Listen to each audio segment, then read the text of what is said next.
Okay, so the meeting is set and I've shared the YouTube link. Yeah, I'm just letting the participants in.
Okay, warm welcome to all of you once again to yet another engaging session at F.Stop.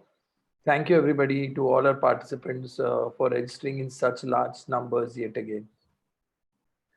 This talk, as all of you know, is being hosted by F.Stop, which was started in 2008 by three photographers, Devang, Ashit, and myself.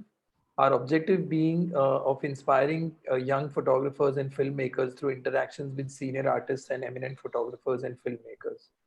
I'll request Devang to showcase a short film on F-Stop. Devang. Okay. Yeah, sure.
Thank you, Devang.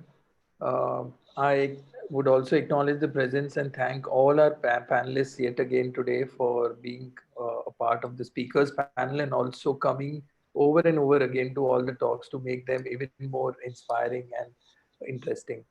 Today we have a very, very eminent personality as our speaker, Samar Jodha. Samar, I welcome you to F-Stop and thank you once again for accepting our kind invitation.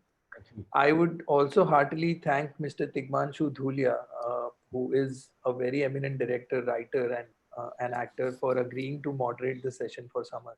Thank you, both of you, for consenting to be a part of the talk today. And not wasting any more time, I'll hand over things to Tigmanshu to take it ahead from here. Hey, Samar. Hi, everyone. Thank you.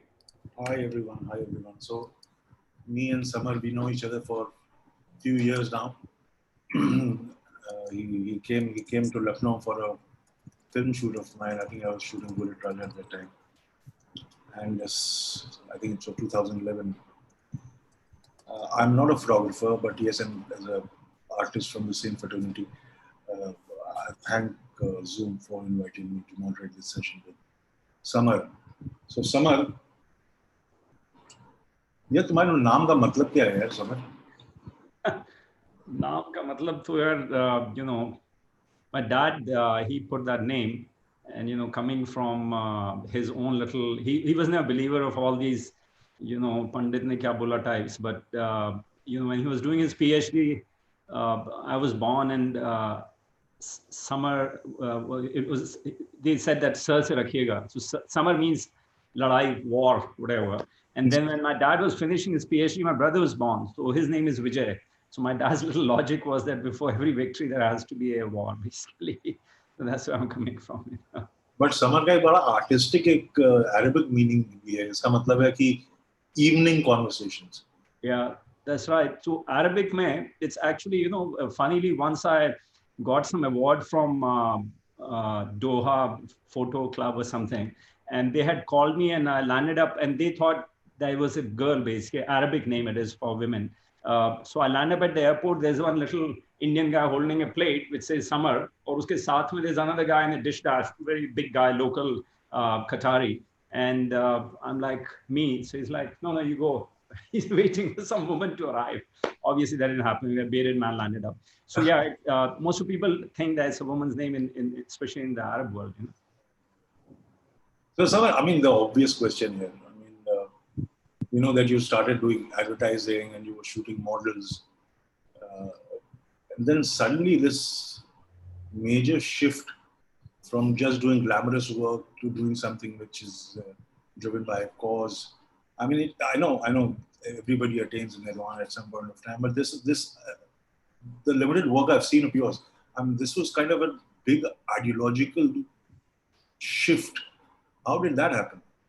Yeah, well, I think, if we go to the beginning of it, I basically, I was really fortunate, my father being an economist, he worked in about 18 odd countries. And so I went to study in about 14 different places within India and abroad. And most of them I failed, actually. But I had a very early exposure on traveling around, which kind of gave me, and you're talking about leaving India in the late 70s when socialism was at peak, and you used to get $60 if you travel abroad and all that stuff. So it was a very different kind of world. And I think, I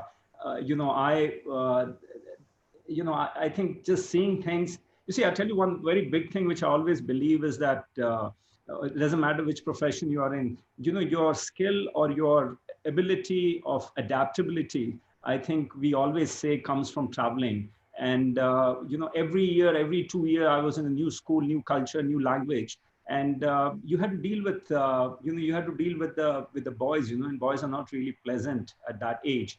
And I think that kind of also molds your personality of how you engage with people. And so I basically was very fortunate. So I left India middle of, I think I was 13 or something, and landed up in this really fancy boarding school on foothills of Kilimanjaro in East Africa and Tanzania. And I had never been outside the country. All of a sudden, so many languages, so many people. Also you're hitting that age of 14. All the hormones are jumping out. But it was an amazing exposure. I started wildlife photography. So with my parents, we would go to Gorongoro Crater and Serengeti Plains and all these various game reserves. That time, of course, these countries were still going through very strong post-independence, so they didn't have too much of infrastructure. So we were very few people traveling at that point of time.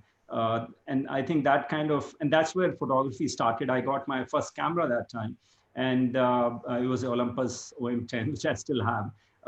And that kind of started giving me, more confidence. Also, one of my boarding warden, he used to run a dark room, and we guys used to go and print. And first time I got a print made, I couldn't believe it. And I was just about 14, and I said, this is all I want to do for the rest of my life. And I had no idea what I was going to be, but I think I just stuck to it basically. So that happened a few years. Then I came back to India, and I was again struggling in my school and all that business because I had to repeat my high school because the standards were much higher here compared to these international schools. But we went to Hyderabad, and I was doing pictorial photography. And the person who was teaching me was this very well-known photographer at that point of time called Rajan Babu. and he used to be based in Hyderabad, and he used to run this really wonderful school there. He's turned out so many students from there. So I would be doing, these old whiskey and cognac bottles. We do still lives, and we'll do, line up the tree. I mean, those pictorial spaces. That kind of where photography really started. I think by the time I was 16, 17, I figured out what black and white and nude photography is. So that was a good start in terms of people photography, if I can call that. But yeah, post that, I think one biggest break happened for me was when I turned 18. I basically got a call from, well, there was an ad in the paper, and I got into NID. And I think that kind of started, structuring my thoughts on what I want to do with my work. Of course, when I went to NID, I found, it was a really fancy institute at that point of time, especially with nothing else around. I remember in terms of, I think there were like 800 people called in, and then they had 40 who came for interviews, and then 4 of us got selected on UNIDO fellowship. We got all these fancy Sinar cameras and Nikon kits and Hasselblad kits and all that stuff. And on top of it all, my tuition was paid, all the supplies were given. We had our own personal dark rooms, and we were given, I can't remember, $1,000, $2,000 stipend every month. So it was like the most bizarre experience of, so much coming at, of course, most of the money went buying alcohol because it's illegal to drink there. So that's what one did. But yeah, that's where, so sorry to take you back into where it all started. Then I think after about a year, I kind of got, that it's time to move on. And I went to study in US. So what I'm going to do is I'm going to show you a little slideshow with it. So it'll be a little easier, and you don't have to deal with me looking on the screen. Let me get this, where's the share? Ah, there it is, okay.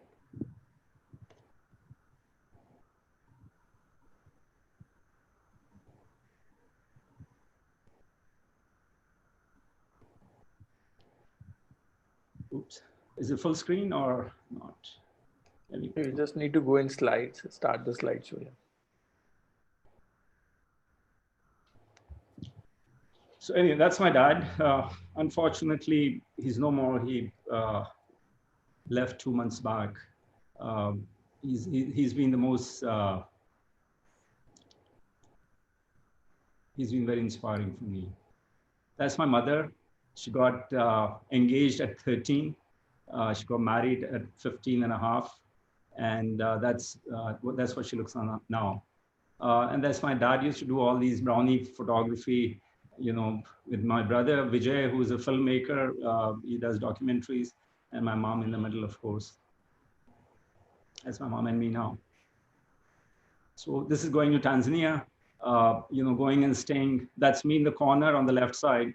Going to Masai Mara and spending nights there. So I had really great exposure. At a very early age, I was doing all these, I didn't even know what they really meant, but just the exposure of going to tribal areas in the middle of African tribes or wildlife and stuff like that, And then, yeah, this is NID, as you can imagine, drinking and, partying hard. That 1 year I was there, this is what I used to look like on a garba, basically.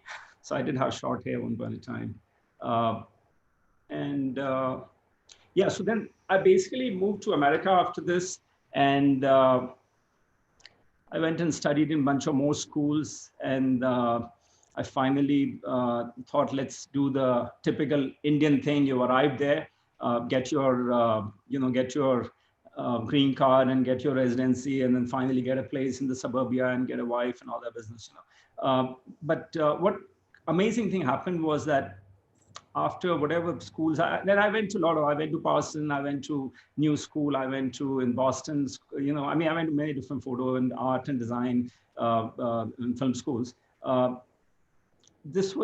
basically found out about this guy called Clint Clemens, who was probably in the top 5 car photographers at that point of time. This is obviously film times.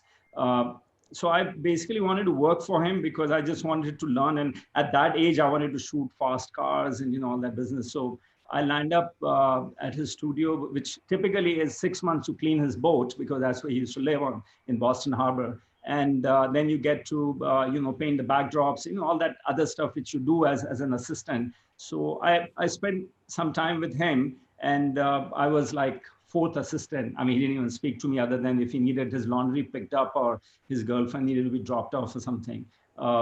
So I started working with him. And in summer of 1989, I had this great shoot. He took us, all of us, and we built this set on a cliff on the Atlantic Ocean in Rhode Island. And we got 2 trucks which came from Wisconsin with 40 Harley Davidson motorcycles. And for 2 weeks in the sun, we did the most amazing photography sessions and, obviously shooting. This is Fat Boy. Fat Boy was introduced in 1990. And so Clint has shot this. And he had a really amazing vision, because none of this Photoshop business existed. He's obviously had a really great hang of what you call is truly automobile photography, not this very studio kind of setup. And then after a point, I basically got really comfortable, 18, 20 hours workday, lots of money, all the stuff was going right. And then suddenly I had this thing in my head that, man, I need to get out of this because I'll just get totally stuck in this, and do I really want to do? Now, what I had in my head with a lot of photographers have is, I want to do a book. So I said, let's go to, where do I go? I go back to India. And of course, a lot of people thought it was a very crazy idea, because I got my residency and all that stuff. So you should stay back and all that. I had no idea what I was going to do coming back here. So I arrived in, early 90s, I arrived in Delhi. And this is and then I had met people like Prasoon Pandey and all, old mates of mine from NID and Sonal Dabral and Anil Madan and all that. So they gave me a lot of jobs. And because I had come from America, everybody thought I was a fashion photographer because that was typically how it used to be seen at that point of time. So I started doing some amount of, advertising, and I was still looking for where am I going to do that book from. And I somehow wasn't very sure what kind of book it will be. And the typical thing, I started working with a lot of designers, which was really more of a party, really. So that's, and yeah, the other thing also happened because I worked in a car studio. So I had really these beautiful portfolio pieces of automobiles I had shot. And when I arrived here, then I realized that there aren't any cars as such where they would spend that kind of money. The only place was Contessa where they would, they would spend a little bit of money. And the only reason was they would change the bumper and it'll be a new model, so, and they had some money at least. So I did a little bit of automobile stuff. Otherwise, car was not. So yeah, so of course you came from there, you had all kinds of large format cameras, panoramic cameras and all that. And I got this amazing commission with India Book House to go and spend time and work in Jaipur. And I started photographing. 2 years I spent in Jaipur working with the museums. And, we didn't want to create a travel kind of a thing. It was more of an art and architecture kind of a book. So this is what the book is, Jaipur, The Last Destination. It got published also by IB Taurus and St. Martin's Press. And I think it's in 6th edition now. So it's, but obviously you can see I haven't really made much money on it, otherwise I'd have retired by now. But this book kind of put me in a very different space. And then I started working with, so, these are all big, large format, and out of this, I started doing a lot of hotel photography. That's how I got introduced to, Taj guys and Vicky Oberoy's and whatever was there. So these are all, sorry, I'm not very good at recopying. I just put it on the floor and shot it. And these panoramas were all, 4 feet long. I mean, this is the book, by the way. It's quite large. And you've got all these massive gatefolds in here. So this is what I basically worked on. Let's see where. And, with that, I landed up with some other stuff. Now, fashion, at that point of time, there weren't many, obviously the business was very different. And there were none of these magazines existed. So one person I met, Ritu Kumar, and with her, I did a lot of work, and those were the times when there were, all this Miss India and Miss Universe business was jumping up. So with Times of India and Femina was the only other magazine. So I did a lot of work with them and, Shamli Verma and Meher Jaisi and all these models at that point of time. So it was a very amazing experience, a lot of exposure. And Tigmanshu, what I want to talk about is that, doing this very hardcore, let's say interiors, spas, fashion, all these interiors. How this starts to shift is what I want to really talk about as this work goes through. This is all, Saif Ali, what he looked like at that time.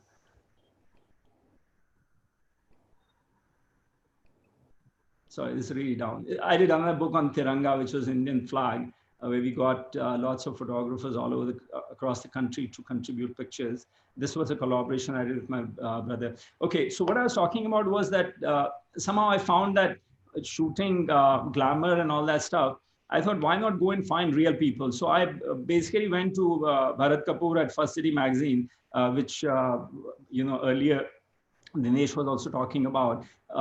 Here, basically, I started going around shooting people who behave or they believe in being a movie star. So I did quite a lot of these ones. This was in the mid 90s, I would say 95, 96 or something.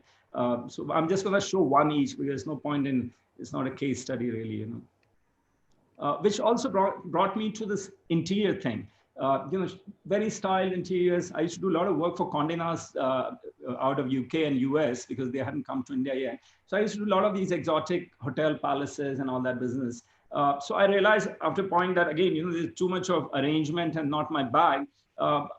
Television, TV was still not really fully on, cable wasn't around. So I thought, why not start shooting TV as environmental portraits? And I basically shot this across the country, then across the subcontinent, all the way from Afghanistan, Bangladesh, Nepal, and all these places.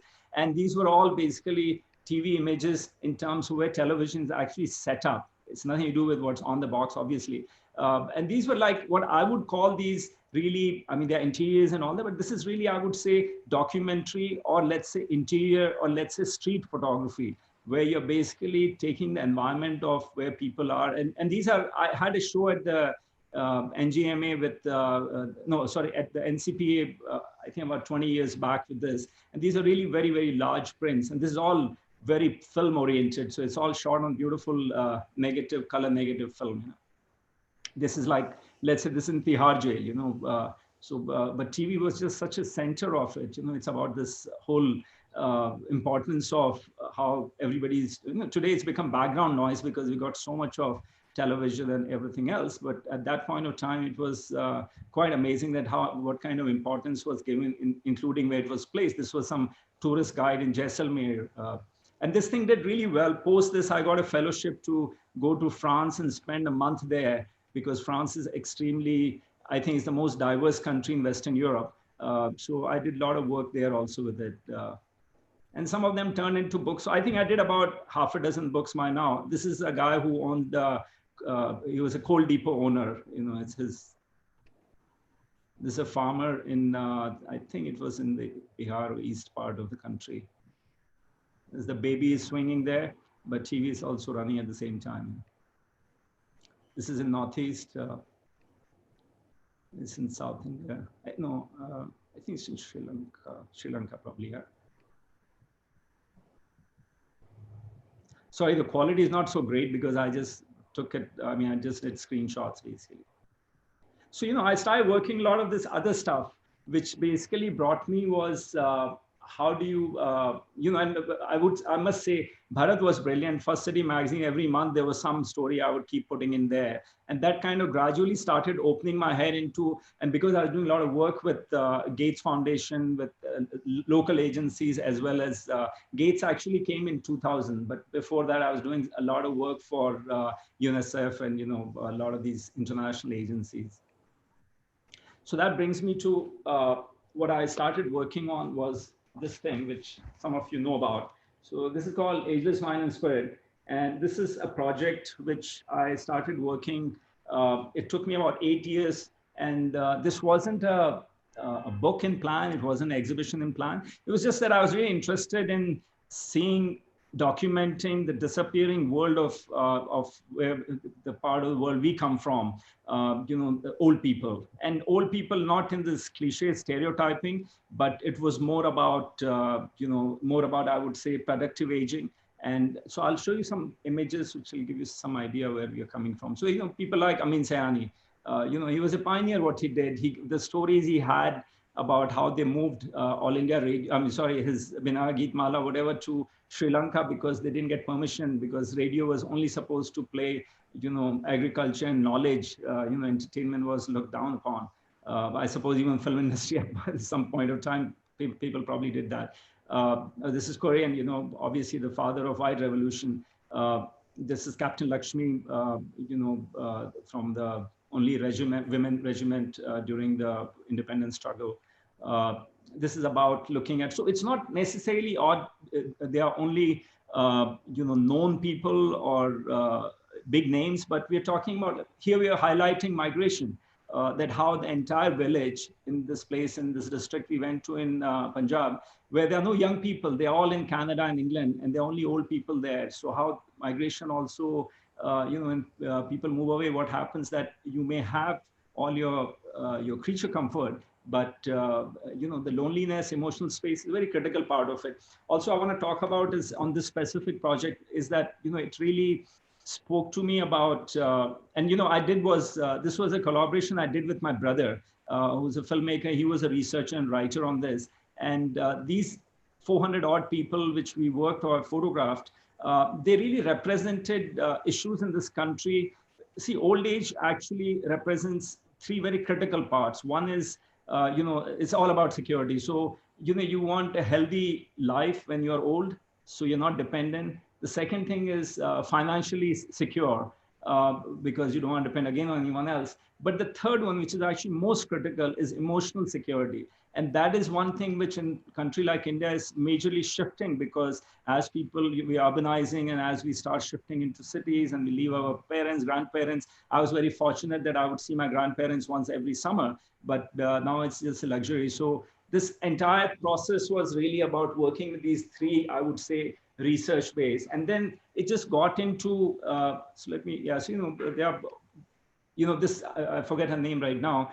She's the one who was between Bangalore and Mysore, where she didn't have children, and she just decided to plant trees. And now she took me to this, and she was saying, these are my children, so I met some really outstanding people, Pran, who was, father of, curator of Chacha Chaudhary. Samar, Yeah. sorry to cut you short. Actually, I wanted to come to this project of yours, of these photographs of old people, right at the end of the conversation, because this work actually talks about us, people like you and me and Amit and all everybody who's watching this. So actually, I wanted to end the entire episode with this. So I just want to put in one question here, which you can elaborate on. See, photography is fine, and good photography and beautiful photography and sunset shots and all those things is fine.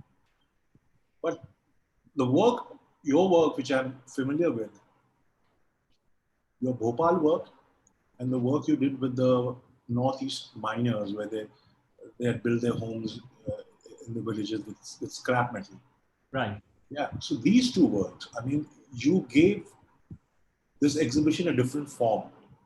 Apart from other photographs, that photograph you took of the tribals, the Dank Buddhist community, and you took those beautiful portraits.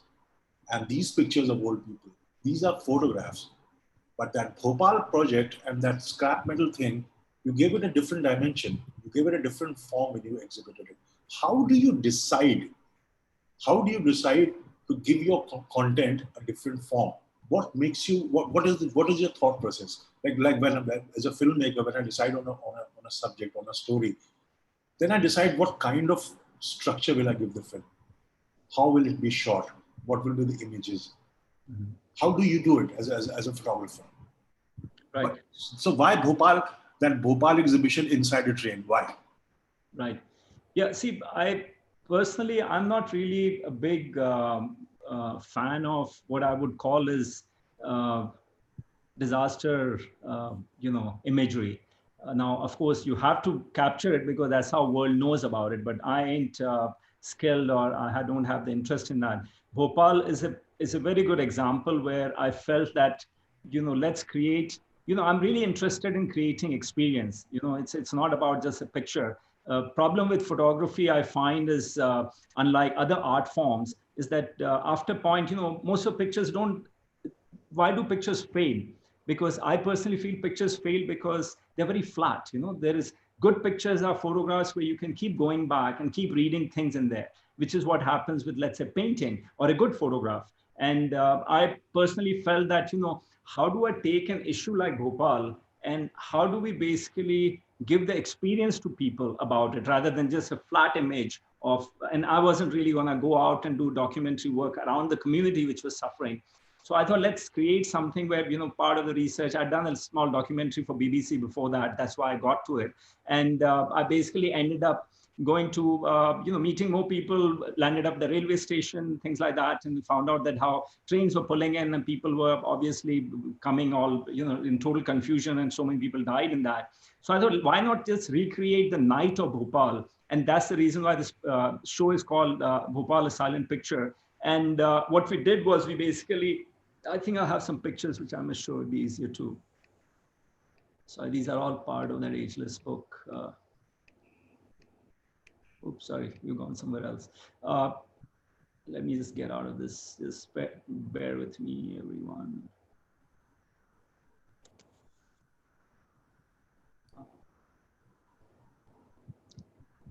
Let's pull Bhopal.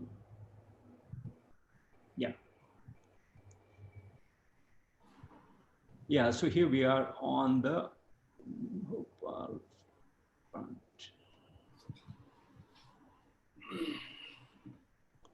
Yeah, so I thought that, of course, this is not open here. So I thought, why not create that experience with, so what are the sensory stuff? Visual, temperature, smells, all that stuff. Obviously, I couldn't put gas in there. But so what we did was we got a 40-foot container and we recreated these. It's like going through this dark channel of a train compartment. And we got about 20 odd windows, which were 3D images. And those 3D images basically had images of the plant itself, these machines and stuff what I had shot. And so it's like a metaphor. It's like looking out on the train journey. And what we did, Bhopal used to be much colder, unlike now. So we brought the temperature down. So when you go inside the container, you feel like, it's a single degree temperature. And what one did was on the opposite side, I basically got these about 20 odd mannequins of all sizes, and they were mounted. And then we stretched black fabric, and you have these shapes trying to come out of it. And then from Bhopal, I got names of hundreds of people who died that night.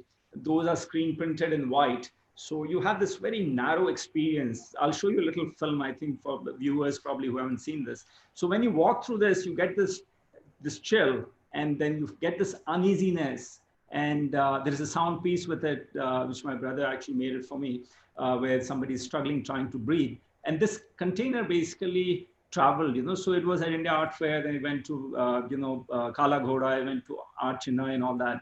And then in 2012, Dow Chemical, as you know, they own Union Carbide, and they bought the plant and all. I mean, they bought the entire company, but nobody bothered to clean up, and still hanging, the whole business of politics and corruption and corporate greed and all that business, which we all know about. So they were sponsoring the Olympics in 2012 in London. So I took this container with Amnesty International and we put it outside the Olympics, just to showcase to people that, now a lot of people get upset at times. I mean, I did that with Commonwealth Games out here.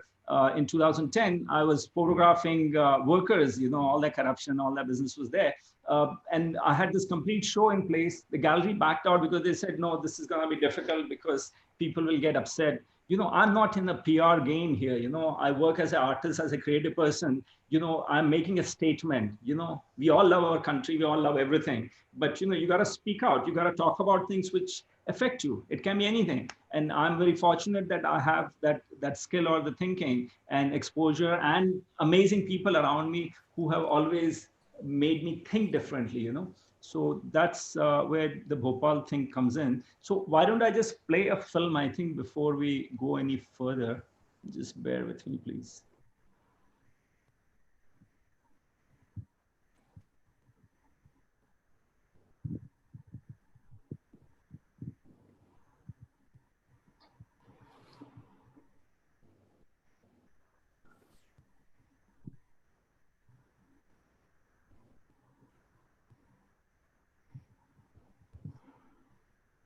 So this is also my journey on Dubai, where I was, which actually funded a lot of stuff what I do.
Visual artist has for over 20 years been using photography and film to convey powerful statements about issues like human rights, development and conservation.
afternoon, everyone.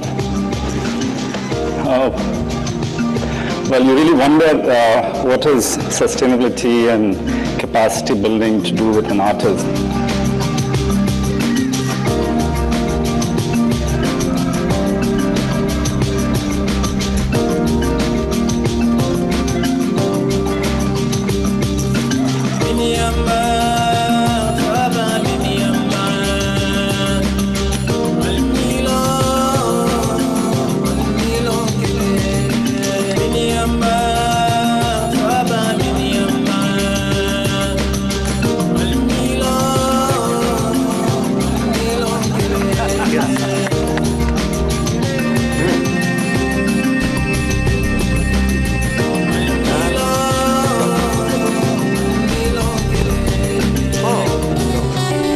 When we come to Sajan, you had a lot of battles, right from your gear to getting here. But you've done wonders actually. I think that wildcard entry, you didn't let us down, and that's really excellent. So you are in too.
Thank you. Okay. Wonderful, wonderful. I mean, you showed us your entire journey. Yeah, so I think, this is part of the process, what you are asking in terms of, how that shift happened. I think, one thing very important is, at least in my life, I think, I never had plan B, and you just stuck to whatever you felt like. also I think, you know, I did was I made sure, you know, as I started doing really well financially. I mean, I remember when I used to live in Delhi in the 90s, when I left about 20 odd years back, when I moved out, and now I'm back again. I remember a lot of my artist friends, they were all busy buying their second homes in the hills and in Goa and beaches and all that stuff. And I got really scared because I thought that, man, you know, if I'm going to go this way, then I'm going to be stuck in a very different state, because then you start, and, you know, I know my own personal experience at one point of time. You know, I lived in Delhi and I had a place in Dubai and New York City, and I was just shuttling and, you know, all that stuff. And I realized that I'm not really doing anything for myself. You know, it's all clients and stuff, which I didn't really love doing. And, you know, a few years back, I think about 5 years back, I got rid of everything. Today, I don't own anything. I don't own a house. I don't own a car. I don't own nothing, thanks to Uber and all that really has helped me. You know, I think these shifts are really your own personal stuff. And I also believe, especially, you know, who is really listening to this is, and most of them are young people.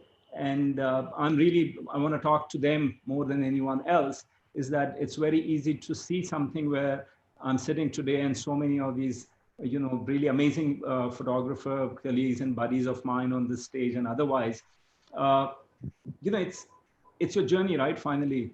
And it's very easy to, I can talk about my war games and what I did and blah, blah, and all that stuff. But how do you get there? And my personal take is that I have been such a huge example of failures. And again, so many times, whether it was school, college, art school, design school, name it. Maybe it was just boredom or whatever. I just wanted to get out. But what I find is also talent is a very overrated thing. I personally feel, you know, I think it's the desire, it's the grit, it's the, you know, it's the push, which is what makes the difference. And I think that's where I'm coming from. I never had any, you know, I mean, I tell you the most bizarre thing is that I remember at American University Dubai, AUD, they had asked me about 20 odd years back to come and teach photography, basically work under visual communication department. And so I went a little bit of, you know, freelancing, whatever, they needed some help. And then they wanted me to join in. And, but I didn't have an MFA. I had to have MFA. And, you know, the crazy part, I tell you what, after all these schools, if I had to go to get a job, the only piece of paper I can show to people is grade 7. I never went to study beyond grade 7. And it's all because of, you know, your exposure, your mind space, the kind of people around you, the kind of experience you, and more importantly, the hunger to not get comfortable in where you are sitting. You know, that's when hunger is, because the minute you figure it out, and which I find, you know, if you, let's say you set up a cement plant, you know that, okay, you know, you're making 10,000 bags a month. And once after a point, you're like, okay, you figured it out, let's make it 20,000, you know, whatever. Unfortunately, that's what happens in art also today, that I can take this little pen and I can send this prototype to China and they'll send me a pen which will be as tall as this building, you know. So I personally feel that, you know, you just figure out a formula.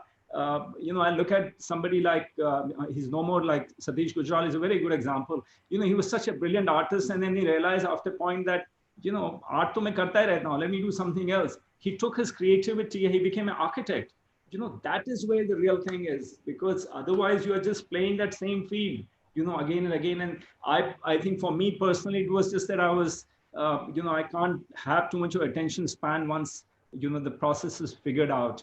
And that's really what keeps me going and doing something else, you know. So there's a question from Mudita. She says, I remember the time we did the Dalai Lama interviews for First City. I remember that my intent was to find the human elements of this godlike figure and reflects the way he sort of came across like a grandfather. Your pictures also evoke the same emotion. How do you decide which element of a person, overall character to highlight in your images? Well, I think, yes, we worked on for First City. Bharat Kapoor had sent us to McLeodganj.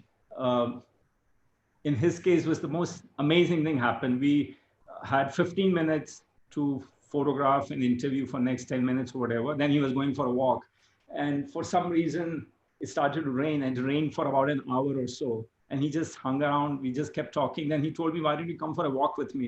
So I basically spent 2 hours with him, so which was really quite amazing. But anyway, going to the question, how do you decide? I don't think it's anything to do with see, that's the thing between what used to be advertising photography, where everything is figured out before, because obvious reasons, it's market research, the client approvals and all that business. But when you're working on this very free flow stuff, that is where your own, how you feel, how you connect, how you see your subject, and if you have that, it's not about pleasing that how many in today's world likes you have on social media, or how brilliant your picture that people are talking about, or awards, or how it's sold and all that. If it connects to you, I think that's really the real thing to me, because I've never really worked on that. I'm not talking just me. I know so many brilliant, in fact, so many photographers here. They've never really started with that. Okay, I have to do. Dinesh is a very good example. We keep talking to him that you've done like 100 years in, Banaras. Why don't you do an exhibition or a book? And he's like, I'm not ready for it. I just love shooting it, And I think that's just such a, it's just such a pure thought, that how you approach your concept, your project, or whatever you want to call it, So, Samar, I remember you telling me about that dying Buddhist community of the Northeast.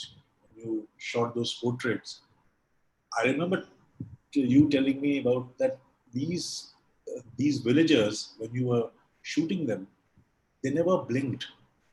Yeah, right, yeah. Just narrate that entire thing to all of us. Yeah, so I basically wanted to go and rediscover this road, which is called Stilwell Road, which was built by the Allied forces during World War II. And it starts from what used to be called the Lido Road. So Upper Assam, well, it wasn't Upper Assam, but that part of northeast part of India, through Burma, all the way to Kunming. So I went to Kunming and I tried to retrace that road about 15 odd years back, when there were international sanctions on Burma and all that. I came through, and then I was with my wife that time, was sent back. Then I came back again. Finally, I got to the Indian side, and I met these people who basically introduced us to this tribe. They're Buddhist, Taifa, they are called, and they're originally from Burma. And there were about 1,500 of them left, and this specific village was about 180 odd people. So I didn't go in there. When I talk about even what I was talking at the TEDx talk in Vienna, as an artist, what your role is. Your role is not about, at least my role, wasn't about that go shoot this exotic dying Buddhist tribe. These are all great boxes to tick. And then take these images and then go and show them in London or Paris. And everybody's like, oh my God, It's not about that, and that's not the space I come from. The way I got involved with the community over the next 7, 8, 10 years, whatever it is, set up a small education program. We helped build a monastery there. We set up an ecotourism project. We revived some of the textile there. And the idea was really to become part of that community. Unfortunately, I don't speak the language. They speak many more. But what actually the big thing for me was that I really, I got really so deeply connected with the tribe. Then I brought my camera, I brought my 4x5, we did these portraits. So what Tigmanshu you're talking about, the portrait. So we set up this camera, and we had this one little softbox. And I think Amit and a lot of you guys have seen the exhibition, which we did about 12 years back at Religare, which is where these images are from. They're all shot in black. But it's not black is not a thing. That's because that is what I keep talking about, that my work is really connected to conflict. And conflict is this whole urbanization and consumption culture as it arrives from the West, or let's say from developed world, how it actually marginalizes communities. Now that same exercise we are doing within our own country. Of course, I'm sitting in an air-conditioned room. I need the energy. I need to dig out the coal and the mines and all that stuff. But so it's not about being anti-development. But my real trouble is that, people who these things that land belongs to, what are we doing for them? Are we putting hospitals? Are we putting schools? Are we putting them through education? Whatever it is, are we doing that? And that's something which is unfortunately has gone worse than before. And in my own little world, I worked with this community. I set up this little space. They were really, they were amazing. They were so warm towards me, little kids. We couldn't talk to each other. Some of these kids went through schooling. One girl who is gonna be graduating, she's in college now, and I speak to her. She speaks to me in English. She speaks to me. She speaks English and Hindi also, of course. But for me, this was like, I remember her. We used to just laugh because I couldn't communicate. First time she called me, I had tears in my eyes because I couldn't believe that this is unusual. It's that she got the opportunity, not that I gave that, but she got an opportunity. She created something for herself. And I think that's the real problem we live under, that we don't give opportunity to people who are below. That's my real problem. Sorry. So yeah, talking about the photography. So we started setting up these cameras, and I would photograph them. Of course, all on 4x5, and the films were really difficult because, X-rays and all that, and so much of humidity, everything would curl up and all that. So I would do is I would shoot like maybe 10 of them, take the film in that sealed thing, bring it to Delhi, go to, Hadev's studio, and that's where, of course, as Tarun, all of us know, the best place to process film in this town. So I would process it. The most craziest thing was that I would shoot three things. I would shoot a Polaroid because I couldn't remember the names. There were so many of them. I was really bad at remembering names in any case. So I would write the name, but I wouldn't shoot the Polaroid first because, that's only for a reference. So I would set up the camera. I shoot 2 sheets. First time they're sitting in front of a camera, they've never that to a 4.5, and then on top of it, I've got this big piece of cloth on top of me and a light which is right in front of their face. I'll do that. Second sheet, in case if they blinked or something.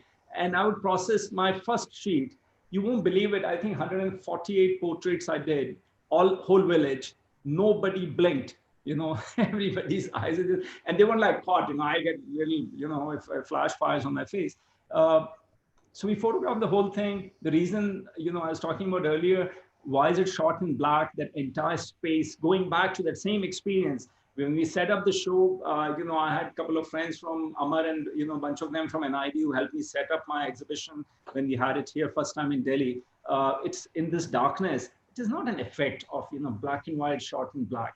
It is about their lives, how these coal mines are, enveloping their lives and how they are just slowly, basically just disappearing in that, So this is what I mean, whether it's Bhopal or whether even like you were talking about earlier, Tigmanshu, about those metal things. Metal things, again, it's a reaction. I was shooting these fancy hotels and all that, and after a point, I just couldn't deal with it. So I was in Northeast and I saw these beautiful homes made out of metal sheets by these mining workers. So I photographed them, put it away. Years went by, and then I got a chance to go and show my work at the Venice Biennale. And then I basically did was, let's pull those out. So I pulled out those images, and they were, large format color images. We stripped out all the colors. And then I went to Mazgaon, where all these metal workers were there. We got all these old metal sheets from scrap and all that stuff, copper, brass, all that. And we'd bang it up and flat. I'm not a guy from, in that space. Those men are really brilliant workers. I've never get that kind of skill ever. And we flatten it, leave it in rainwater. We take lemon and kind of coconut thing and all that, oxidization, all that patina developing and all that.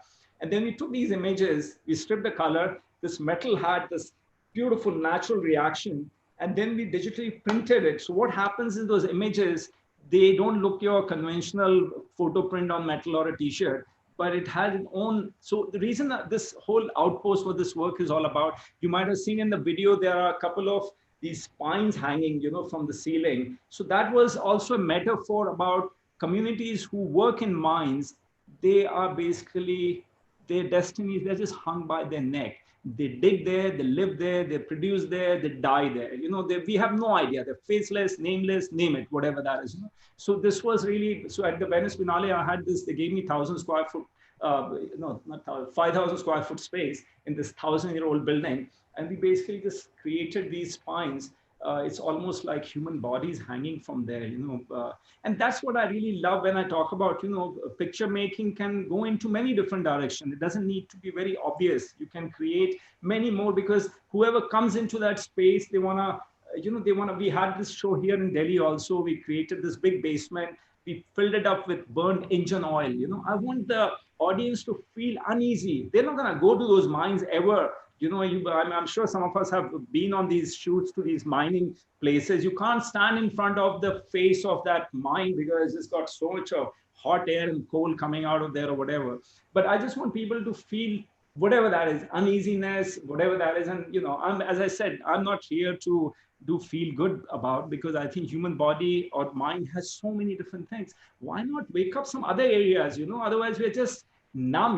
It's like just like a worm, keep eating and keep shitting. That's it. There's nothing else.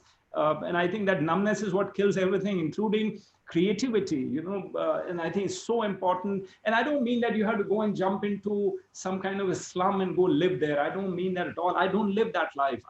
I'm very fortunate. I live a very comfortable and a very blessed life. I have great privilege the way I live. But I think it's important that if you have that kind of space, I give you some of the examples here. Amit was talking about it. I know Tarun is another one.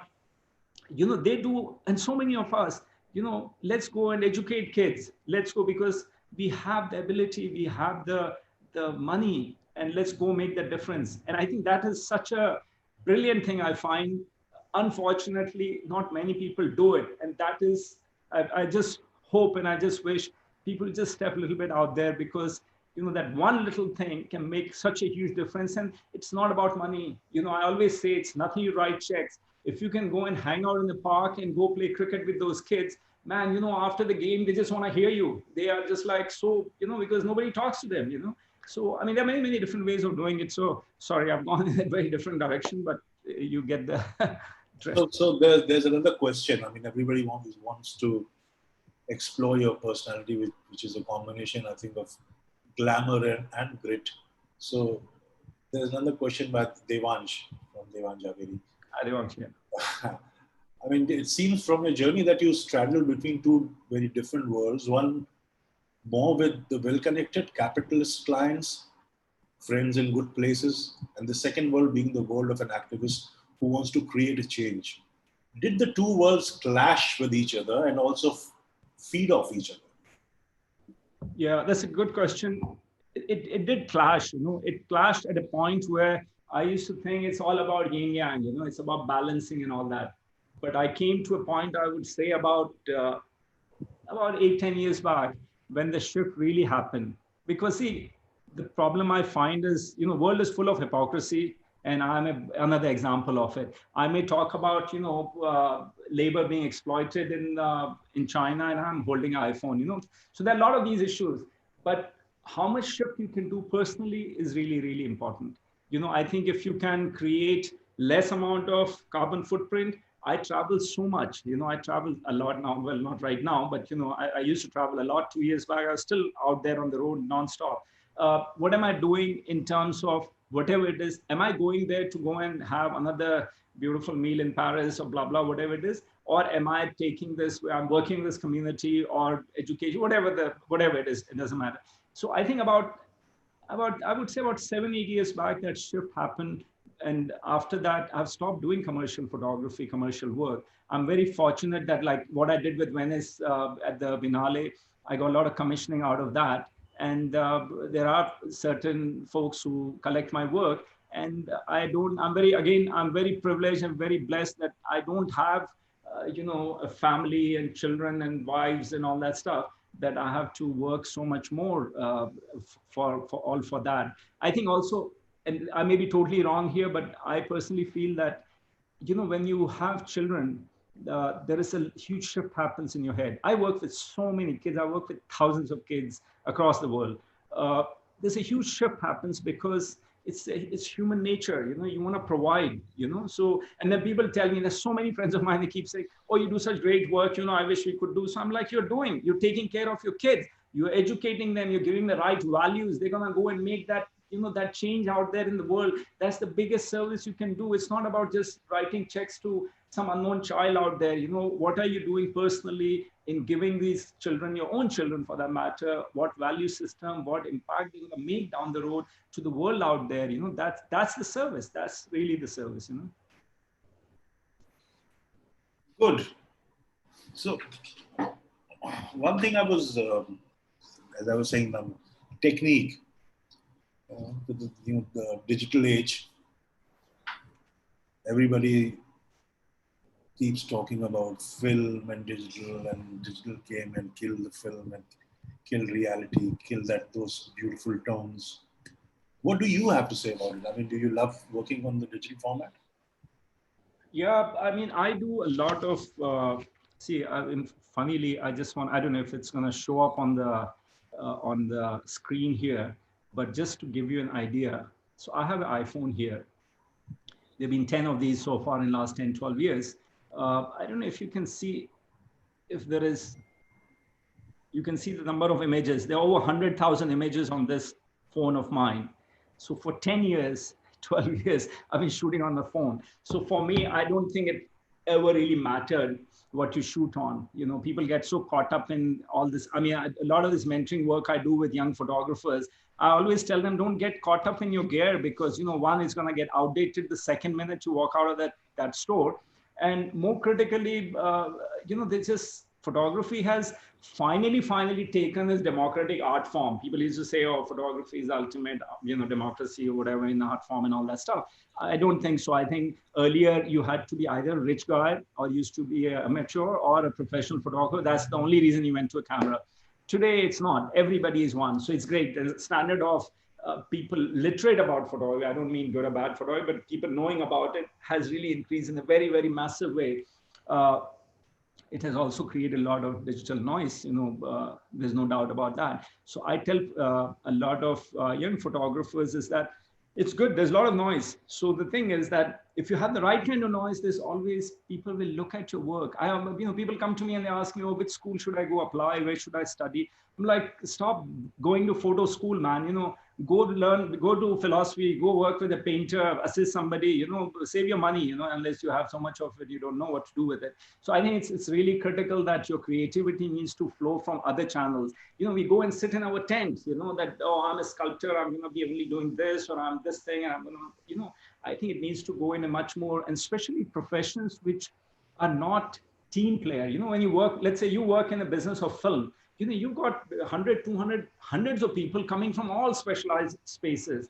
But you can be in a creative space and I'm like, I've learned the skill. I'm going to just stick to this and keep drawing my circles, And I think that I have a problem with that because I think there's a lot more potential we have as creative people, So what you're saying is technique is there. It's important, but not that important. Yeah, it's not. I mean, finally, it's all about your voice. We know it. Every profession in creativity, what is it? Finally, finding your voice is what it's all about. And if you have that in place, yeah, it doesn't matter. I mean, I used to assist when I was a student in internship. I went and assisted Mariel and Mark, and I worked into Avedon Studio, and I went to Libowitz. I mean, I went to so many, and these are big rock stars, Most of them didn't know how to load the film properly. And I was young that time. I used to think like, man, look at the amount of money they charge. These guys can't even put the film into the camera properly. They're asking me to do it, But they don't need to worry about it. That cheap labor like me is always there. It's their vision is what they're getting hired for. People are looking at it's like, oh, this is what the person is looking at. So be caught up in that, what you're looking at, instead of, how much more money I'm going to fight over with my parents that please buy me this, whatever bullshit is going to get outdated in any case, इस पे एक बहुत बढ़िया शेर है. Oh, yes. इश्क करना सीख ले Nashik. Nasik is the name of the poet. कि इश्क करना सीख ले नासिक, इल्म से शायरी नहीं आती. Yes. So, Devashish Mukherjee wants to hear a little bit about your Red Balloon project. Yes. So can I just show a little film on that? It's a 3-minute if everybody can bear with that. Yeah, sure. Okay.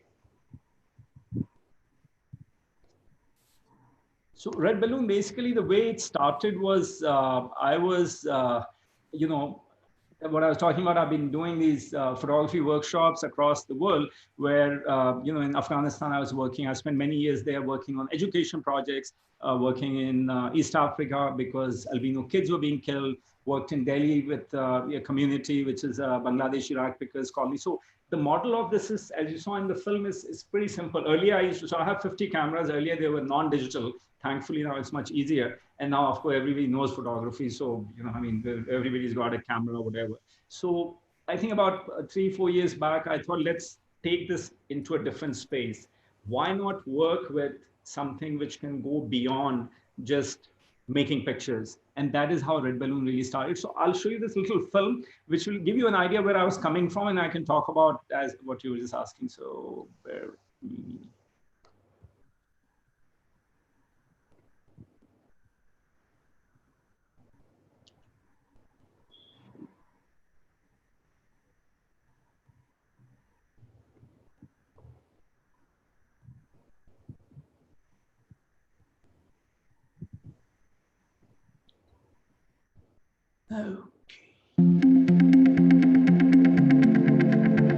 The man you see here is Samar Jodha. For over 20 years, he's been working in various capacities to support or raise awareness for children marginalized by circumstance, conflict, or poverty. His experience and knowledge gained across Asia, Africa, and the Middle East are now focused on developing the Red Balloon Project. The Red Balloon Project is an initiative which aims to protect and nurture girl children, whilst bringing about lasting change to the societies in which they live. But the Red Balloon Project differs from your typical NGO or funding agency. The Red Balloon Project will centre around an online platform where anyone can create their own initiatives for awareness and change. This facilitates involvement on all levels and empowers everyone, whether individuals or groups, schools or organisations. Think of it as an ever-expanding online network, connecting schools in the developing world with schools in the developed world, and acting as a catalyst for change by spreading awareness of the issues faced by the girl child globally. Issues such as poor education, child marriage, sexual abuse, child trafficking, and slavery. But the most exciting thing is that the fundamentals of the Red Balloon Project are already working. We have a photography and postcard exchange program between an Afghan refugee school in Delhi, supported by UNHRC, and in a school in Kabul, supported by Afghan Red Crescent Society. We are building a school in Nepal in the aftermath of the earthquake. This is being made possible in part by children from a school in Munich who are raising funds to make it a reality. We are supporting a group of young girls in Delhi from low-income families who beat all the social barriers to form an all-girl cricket team. They're particularly talented and have had local success. All they need now is the gear and coaching. And we have a musician who wants to teach guitar to albino girls in Tanzania. Our role was to connect these two diverse worlds. The Red Balloon Project's online platform would amplify our abilities, replicating these successes on an unprecedented scale. Imagine the lasting change we could create together. We want to take this to the next level, and that's why we're looking for a technology partner to develop our online platform. We're also looking for participation from international firms in the legal or accounting space to help with the protection of the children's rights and the setup of our governance structure. So, why don't you come fly the red balloon with us?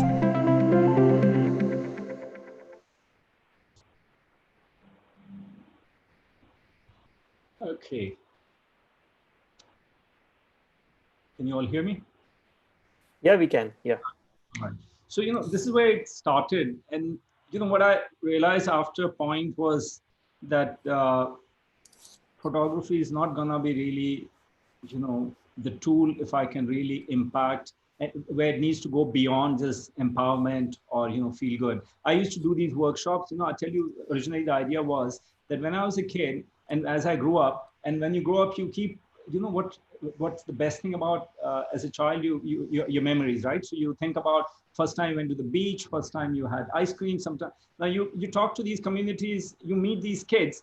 if they had one meal, that itself would be a great memory to have. You didn't get shot or you survived something. So I've always thought that why not create these photo things with them and let them, and you saw some of the examples in the earlier film, brilliant pictures. They're so articulate, the entire process, the way we work, they're all shy, regular kids, some stranger arriving who doesn't speak the language, and how they would start interacting and would spend that time together and all that stuff. So anyways, going forward, what Red Balloon is really, it's a collaboration basically. I have the most, and this I really, really, really believe that to be, the world we live in now, this all lockdown has happened. Tomorrow when we get out there, it's end of the world for this individuality. It's about me, myself, and I. And I think, the world has come where, whether it's empathy, whether it's you want to feel for other people, whether you want to share, all these are things which fortunately we always had. Yesterday I was talking on that Earth Day for Nat Geo. I was saying that I think we as people in their 40s and 50s, I'm part of that. My parents gave a brilliant world to me, which was a world of listening, a world of connecting, less consumption, less wastage. And it was so beautiful. What did I do? I introduced plastic, I introduced wastage, I introduced all this selfish, blah, blah, next bonus, what can I buy, bigger car, bigger, blah, blah, holiday, all that stuff. So that's the world I'm giving to my kids, that's what I've done. And, I so strongly believe that to make that change finally, because there are a lot of people who want to do things differently, they want to do something. But each time you get stuck in this, that, oh, main kya karunga? How can I do it on my own? So I think that is where I see collaboration. Red Balloon is a collaboration. I have somebody who used to head Magic Bus, Pratik Kumar. So, he's part of it. I've got, Lavanya Agarwal, she's from NID. She's another person. Then there is a very young PhD student, Anupriya. She's part of it. Then there's another brilliant person, Maria, who works out of Bombay. She's done a lot of work with kids. So what we have done is you kind of put this together. It's not some NGO kind of a setup. And we basically, the whole idea is really to, get these young kids to become, it's a leadership program, so I may get a photographer to work on it. I may get a puppeteer, depending. So, but everything is very focused on issues. And so I'll give you one very small example. Last year we collected, we worked with an NGO and we got 30 kids, marginalized. We work with marginalized, privileged, we work with all kinds of children, because art, the best thing about art is that it doesn't discriminate on basis of anything, income group, age group, name it, whatever that is, right? So we basically got these 30 odd kids. We got Water Aid as our knowledge partner. We got Dadi Padamji, who's an amazing puppeteer. He came with his team. We got, dance therapists. We got lots of other professionals. And we spend 10 days with these kids. Now, typically, whenever you create something, what happens? You make something, then you go to your school and you show it to your class and you get graded and then it's junked, What we are talking about, leadership, we're talking about that how do you create something much more deeper? When we talk about empathy, we talk about, sharing, we talk about leadership. So the way this entire process works is that the kids actually come up with the idea, what is bothering them, their community as an independent person or his or her class or community or wherever the person lives, So these kids basically came up with, it was about sanitation, and their other big issue was, addiction. Now, because we were experienced, so we came with all the tools, and the kids actually made these. They got the entire narrative in place, whatever needed to be written, including a song. And then we gave them the tools, and then they built this. Dadi's team helped them build these amazing puppets. And post that, they actually went back to the community, and they went door to door doing a campaign. And then end of the day, in the evening, 300 people collected in that little village, in that community center, that ground, where all the buffaloes were tied up and all that.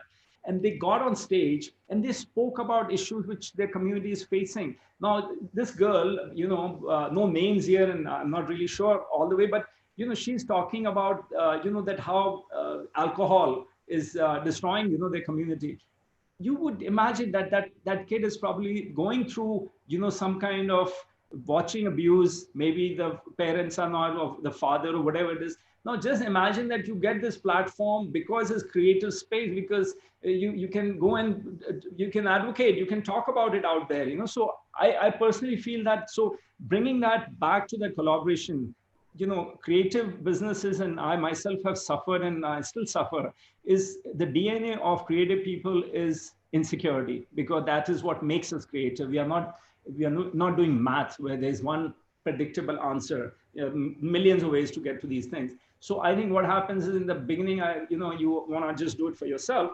But then as I have started talking to more and more, there's Suman Jayakrishan I met, there is Lina Kejriwal, who runs this brilliant space on anti-trafficking. This was a workshop we did in Bombay.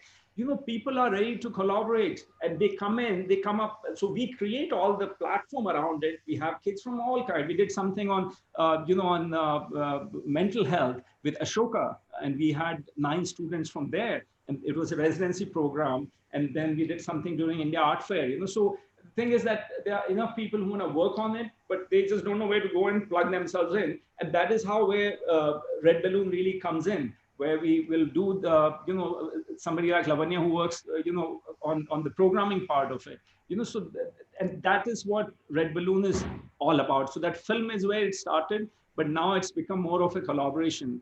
And I personally feel that, you need to have, much more meaningful connect with social issues, and children are the only one who will do it, because I have failed, as my generation, I have failed it, because I'm caught up on the treadmill of trying to be the successful, whatever that success is, whether money is your choice or fame is your choice, or you just want to be lazy, it doesn't matter. So I think, the tweaking can happen with kids, because they are the only ones who will make that change. And a lot of my friends out here, and listeners also, a lot of them have children. You want your kid to have empathy. You want your child to be something different. You just don't want your child to be just successful, because this sausage factory education, which arrived from the West to this part of the world, we just become this, factory, just keep eating and keep whatever after that. And I think if you can have a better child, I think, every parent truly wants their children to be, with a lot more than just being successful at college and uni and whatever the stupid job we all will end up doing in any case, So that's Red Balloon. Right, sir, Fred. So, Vinay, please help me out on this. There's Dishi Gupta, and she would like to speak live. How is that possible? Yeah, We'll just bring up Nishi on the screen now. So, Nishi, can you hear us? Yeah.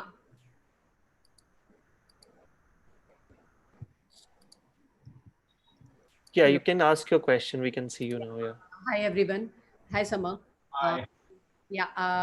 As you did lots of architecture, interior, and designer photography, and all are excellent and very different the way you captured actually.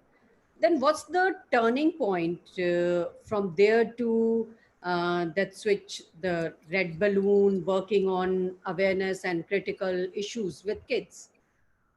Yeah, and see, I always worked with kids. I mean, I've been doing work with kids for past. Yeah, I have seen you few work also, so I just want to know. Yeah. Right. Yeah. No, thanks. I think I very deeply feel like what I said earlier, that me going and talking to a CEO is a very tough battle, but me talking to 20 kids in a classroom is much more easier, because if you can create that little thought there, because they are still not exposed to the treadmill of life out there. And, I think it impacts many ways. If your child has a certain exposure, certain, space, let's say empathy, we are talking about self-worth and all that, being sensitive and all that, that kid is going to have less problem at home, less anger issues.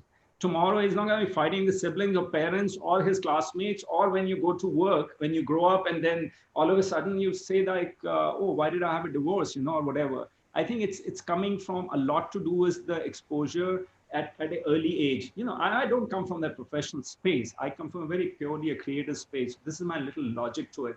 But I really believe that, if the children are exposed to spaces which are not graded. It's not about, because empathy can't be graded, but creativity also can't be graded. So why not put it together and, put it in that space with children where they can be, exposed to something so much more. I mean, it's a cliche. Everybody talks about it. What was that?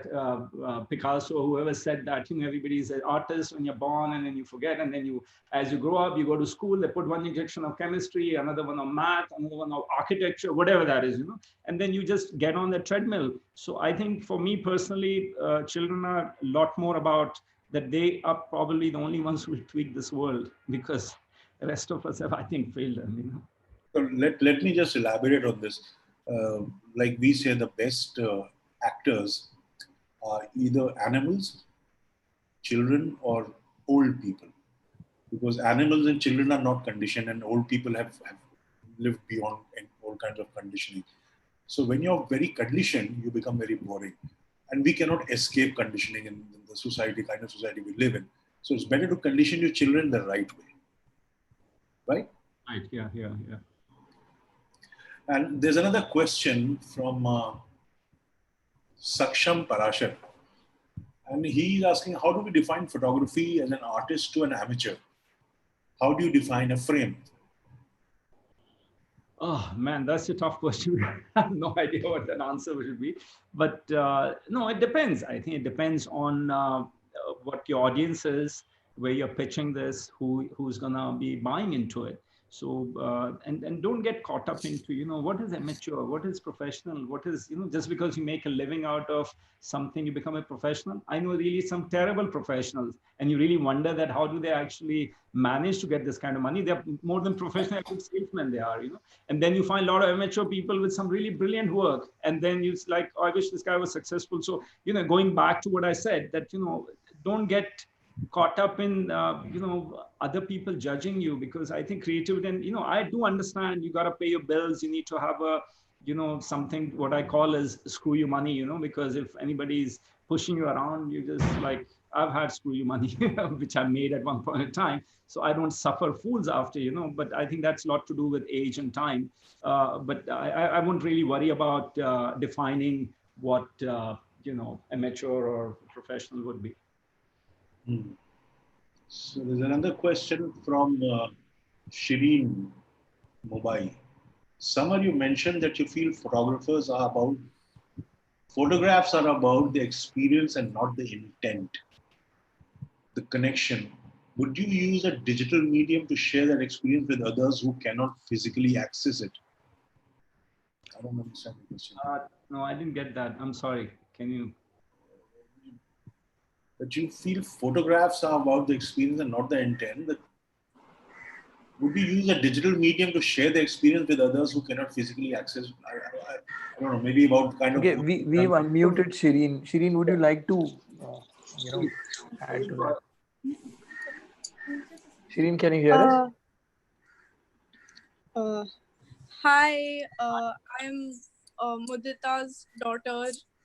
Hi. Tell me. I actually asked a question before this one, so this one was more for context, so I'll just read that out. I'm a student in class 12 and I'm aspiring to be an artist. Although I do go to exhibitions and shows, I feel that the world is going digital. Would you, as a photographer and a designer, ever want to create an interface that allows users to experience places and spaces online with your photographs? Yeah, like an online exhibition. Right. Yeah, well, I think it's like what we are doing online right now. Everybody's on these screens. There's a lot of stuff which goes on online. A lot of galleries are running. A lot of agents sell their work through online, and also, the websites and the internet is there to look at so much of work. So that's always there. I don't think it's gonna be some pioneering work. I think it's been going on for some time. But talking about personally, if you think that you want people to experience your work, I think people do want to feel it. They want to see it in real life, because digital, unfortunately, is I may be from a different generation, but after point, it just burns your eyes. I think nothing like going to a gallery, going to an exhibition, going to a book launch, talking to the author, listening, seeing the pictures, hearing what that person is all about, you'll come back with a lot more experience rather than just one flat image. Doesn't matter how big the screen is, you know.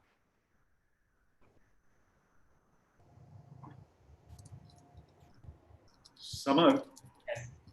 a question of, I mean, as an artist, whenever you create something, there's a lot of yourself is there in the work you do. But have you ever contemplated working on something which is very, very personal?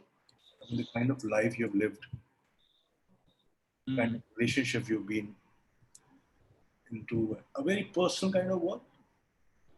Yeah, I think, you know, all these, whatever I've been doing, they have been very much my inside thoughts.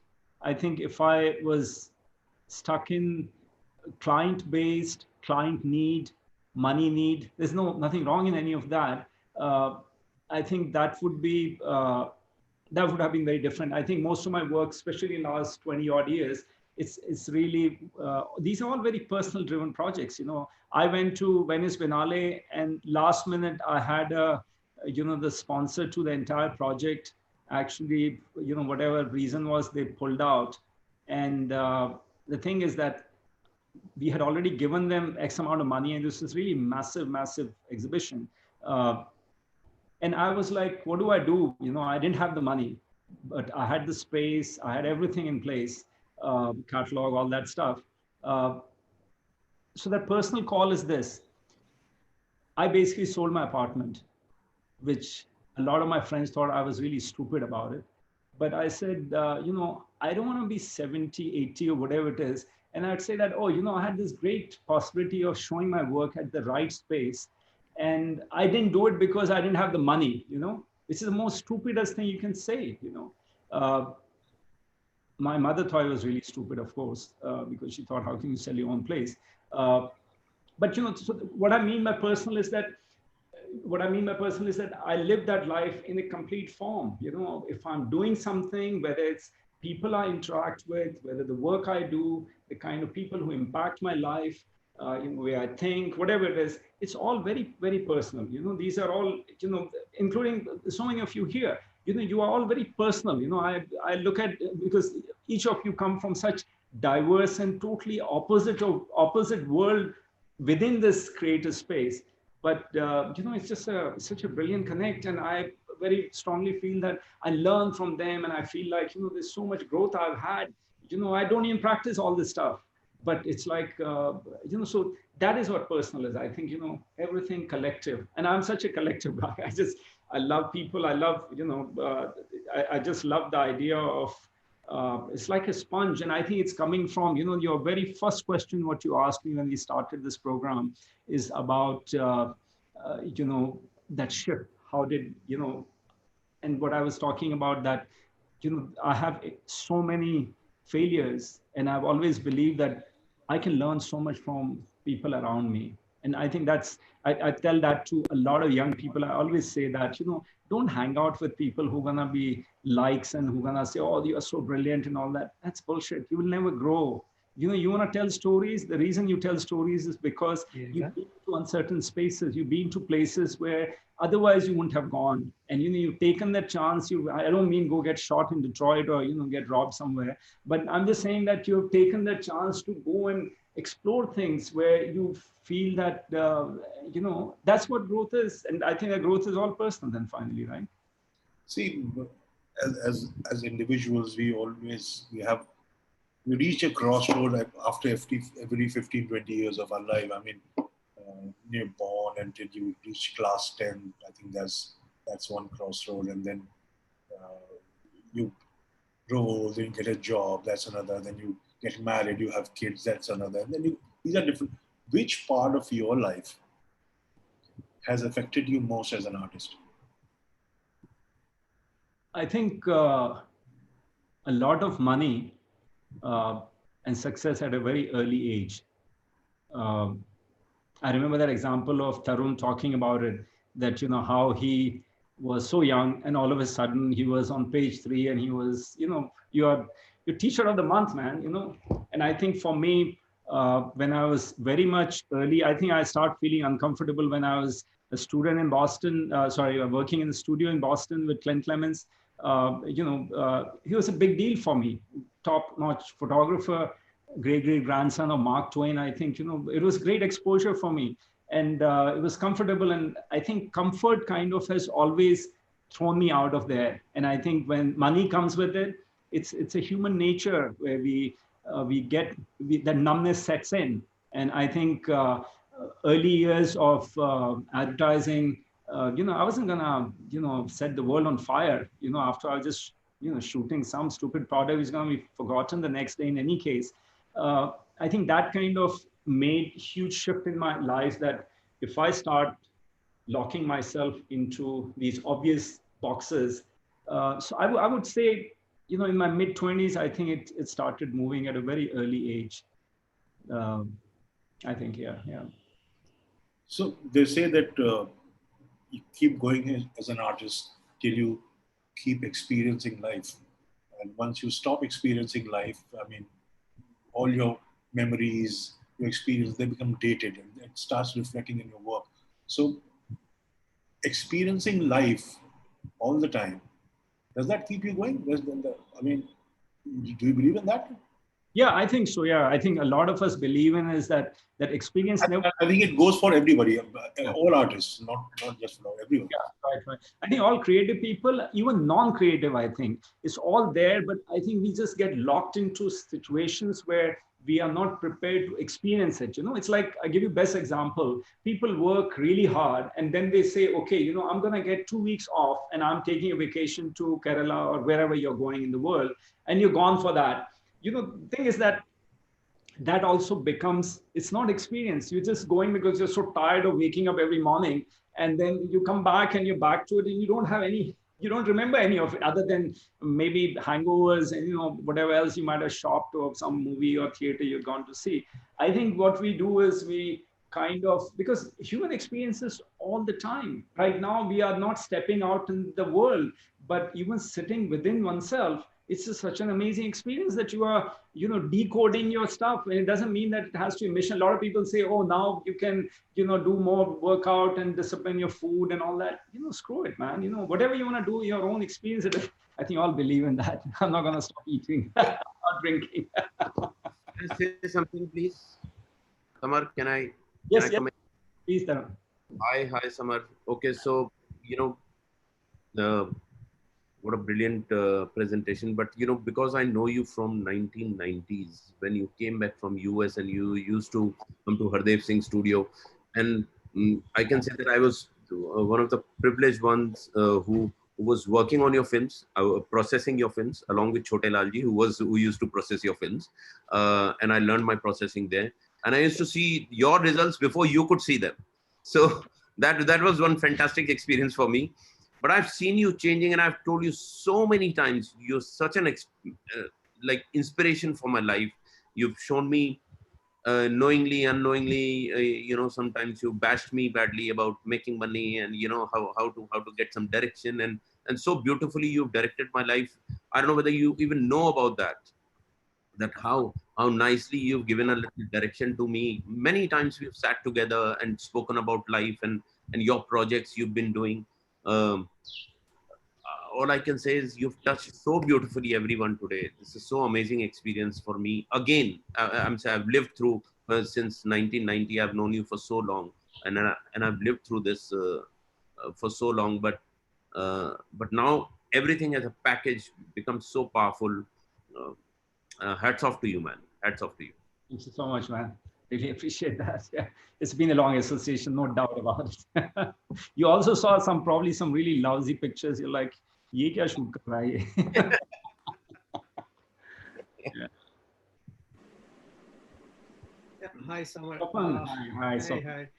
Before you say anything, I'm your big fan. Now start. मेरे घर में पंखा उससे भी बड़ा है. I'm a bigger fan. Okay, so Samar, what we saw, and for me, a lot of it was first time, a lot of it I knew. We talk about candid photography. So for me, in the last 25 days, we've all been having these experiences. I think this is the most candid photographer because someone who actually is just out there and you're standing naked and you bust all the myths about what a successful photographer should be or could be, especially to formative minds. But I think more than formative minds, let me talk about people like probably me and a lot of my colleagues over here who we've always been, in this capsule of last 30, 40 years of what we've been doing. And I was just listening to you very intently. And I don't normally do these things because I find this very pretentious. But there's certain things for me, I think for now, let's leave aside all the younger people, but guys like us, I mean, I'm so shaken up just now. I'm just reading things that you've said, running the treadmill of life. Learning to play comfortably in your field is not what it's about. When money comes in, numbness sets in. Comfort is a problem. And what you say, we need to tell our children. And as a father also, I feel this is a great thing to hear, that empathy can't be graded. So when I'm listening to this, I'm like, someone like us should be reacting to this, because this is where, we made these concrete walls around us. And I think I'm doing a summer because, every time you say I have a question, you always say, it's not a question, it's more like a statement.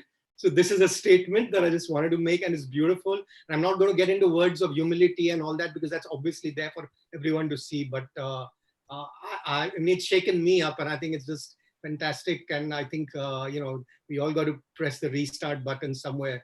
And this is great inspiration, man. Great inspiration. Thank you so much. Thanks a lot for those words. Thank you. I'll add here, Sopan, that when he said that you don't want your children only to be successful, that's such a powerful statement. And we are always. That's what I say. Yeah, the empathy and the thing about treadmill of life. He says, get off it. Yeah. And for us, those who have kids right now, we have to rethink in terms of. Thankfully, I met him many years. So I was very clear about I will not send my he and Prabhudo. About they were very big influence on me about how to send my kids to what kind of school, and they never went to a regular school. They went to ashrams, to in a free progress school, and homeschooling and all that. So, but still, there is so much to learn more about what does it mean to be successful, and how do we teach that to our kids. It's so amazing. Thank you. That's what I mean, this whole grading thing, and he just breaks it with one sentence when he says empathy can't be graded. And I guess if we can make our kids empathize with another human being, another situation, another environment, I mean, that would be the greatest lesson. We all, I mean, when we hear it, we say, oh, this is ideal, but it's fantastic and to listen to it. It's super. What was priceless is that he redefined the meaning of success. Yeah. Hi, Samar. How the world perceives success, and what I think success truly is. Samar, you so beautifully, just by being so exemplary, have defined that. It's so important a lesson for so many people. I was talking to one young boy yesterday who was asking me what school to go to, and after that school, what will be the prospect? I told him, I said, please go to YouTube, listen to all the talks that have happened over these last 24 days, and you will get your answers from there. I don't think you need an answer, a specific answer from me. You will get many answers to all these questions. Samar, today you have given so many wonderful answers to all these kids out there, all the young practitioners, and not just the young ones. Sorry? Not just the young ones. Not just the young ones. Oh my God, look at us. We're good to it. My daughter came and clapped, by the way. Oh, and it was involved. She's 1 year, 2 months old. Oh, wow. That's brilliant. She just did it naturally. I love that. Yeah. So, yeah, you've given us a lot. Hey, Samar. Wonderful insight. Thank you, Samar. Yes. Thanks, man. Thank you very much. Amit. Hi, how are you? Very good, man. Spellbound, speechless. Oh my God. So many hugs. Everybody said. Amit, you can't say that, yeah. तुम लोग तो मुझे बरसों से जानते हो. बरसों से जानते हैं, लेकिन today it was the sum of everything, and बहुत लंबा pattern. I always say, photographers fight for one image that kind of thing, they fight like for the last right. There's one image, I have done this, and I am the photographer, and nobody can be like me, or those kind of things. With such ego boosted things come up, and to me, photography has always been like one small portion of the large canvas, which is life. And so many things can be done or achieved through this tool, photography is not all the life. Photography is only one thing, and you are a living example right here. So much achieved, you have achieved so much just by empathy, and of course the tool has been used beautifully. So man, more power to you, more power to you. Thanks, Amit. Love you very much. Thank you. I'd actually like to add something here, Samar. First of all, as a photographer on the younger side compared to everyone in the panel. Thanks, huh?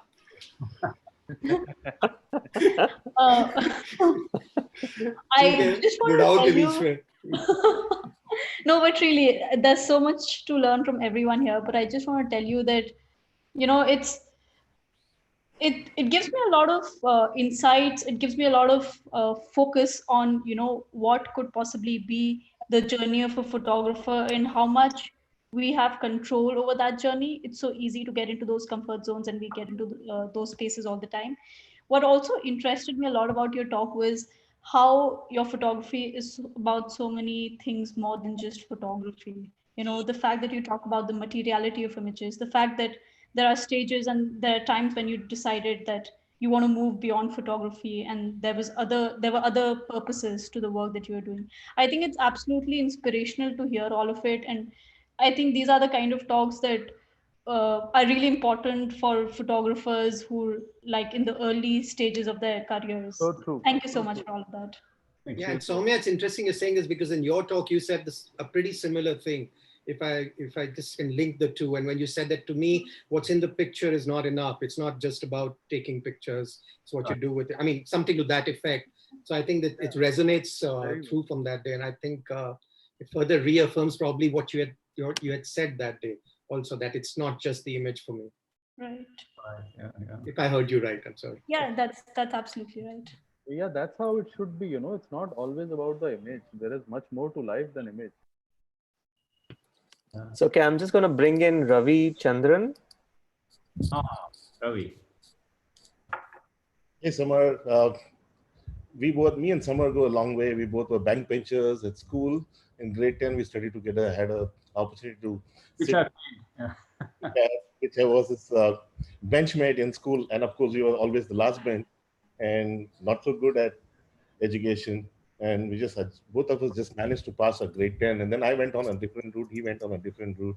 Ravi, you don't know, but I never got my grade sheet because I failed. You didn't know that. You had 2 subjects left. I thought you did it later, after while you studying with Rajan Babu in Hyderabad. I discovered photography instead, yeah. And then he went on to photography. And when he said he wants to be a photographer, and he came home and met my folks, my mom said, you have a friend who wants to be a photographer. He's going to open a photo shop that's going to run a photography, making pictures. Like, this will be a photograph studio or a shop that's going to be in the corner where you go take passport size photos, things like that. That's the imagination people had of photography way back in 1982.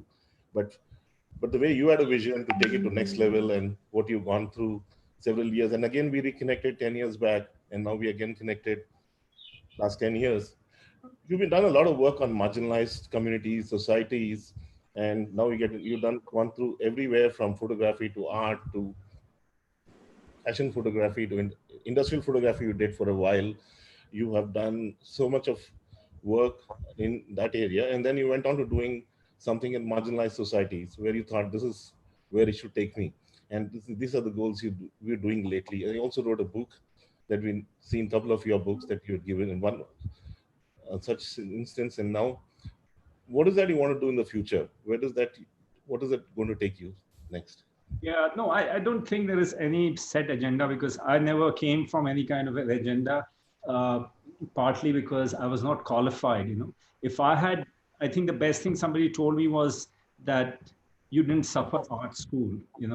Because when you suffer these education programs, doesn't matter, creative, non-creative, whatever it is, our mind gets structured. We start thinking that way, because then we start applying everything what we have learned. And then when we come out, we start applying that because the client we did it for, so it just becomes, one box thinking. So I don't think I have any kind of, I think my major, I mean, I still do my photography, of course, I do all the other works, but I think my major part is really working on Red Balloon. And because we are on such a brilliant platform with some great photographers here and so many young people out there, if you ever want to collaborate, you know where to go. You'd be amazed at how you can inspire children. Some of you yourself have children, so you understand that. But I would say, this Red Balloon thing is just getting into many, many spaces. And, it's also, I'll tell you what, which I was talking earlier about, this fear and this insecurity. When I started working with creative people, photographers, people who have worked in metal, I worked in metal, people who have worked on whatever the skill or whatever the experience is, once you start working with them, you realize there's so much to learn. And the best part is, even they don't have fear. We're just sitting in these boxes where we feel like, "Arey, main karunga," I don't know, it's all, maybe it's when you get gray, maybe that's when it stops, because I think that's really, really where I want to be. I just want to collaborate, because I think collaboration is, and it's not about just collaboration because I don't know that skill. It's not about that. It's about, it's about human collaboration. It's with children, it's with creative people. And I think there's a lot of room there. We can create some really outstanding experiences out there, So we have 6 minutes on. There's one question which has popped up thrice from Fauzan Hussain. He says, how do you traverse the barrier of language with children in other countries? How long does it take to ease and break the ice with children? Yeah, that's always an issue. Obviously, I don't have those. I'm really poor at languages. I went to these fancy schools where I had to learn French and German and all that. I never did much of it. But I think, I work with like local organizations, either a church or an NGO or something. So they kind of help out. And you see, the best part is because I'm not there to teach them physics. I'm there to tell them, hey, look, we're going to have fun, take pictures. And, when you do that, whatever that creativity is, it just, we know that, I mean, we all experience, we're coming from that space. Creativity just drops every stupid wall between people, because it's, you see musicians who are coming from, one guy's French and one guy is some, South Indian vocalist. You put them together and there's some brilliant stuff happening there. So I think it's as simple as that, we're working with kids, and the tolerance and the bandwidth they have is so huge. It's really massive. And these are not my children. These are strangers. I've seen them. I've been to Palestinian camps in Jordan. I've worked with, in Bangladesh. I've worked in so many of these places. I can't speak a word. I don't look like them. I don't behave like none of that stuff.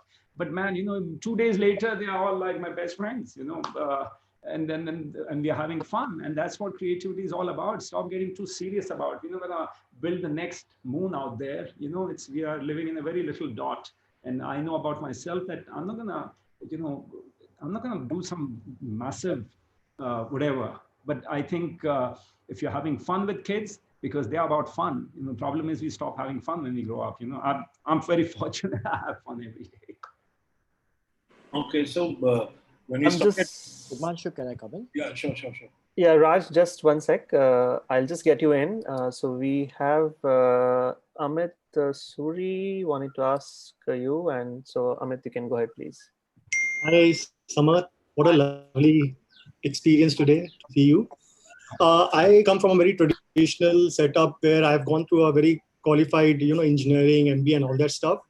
So I understand that a lot of people look at a traditional way of doing something as a way which is not very sustainable.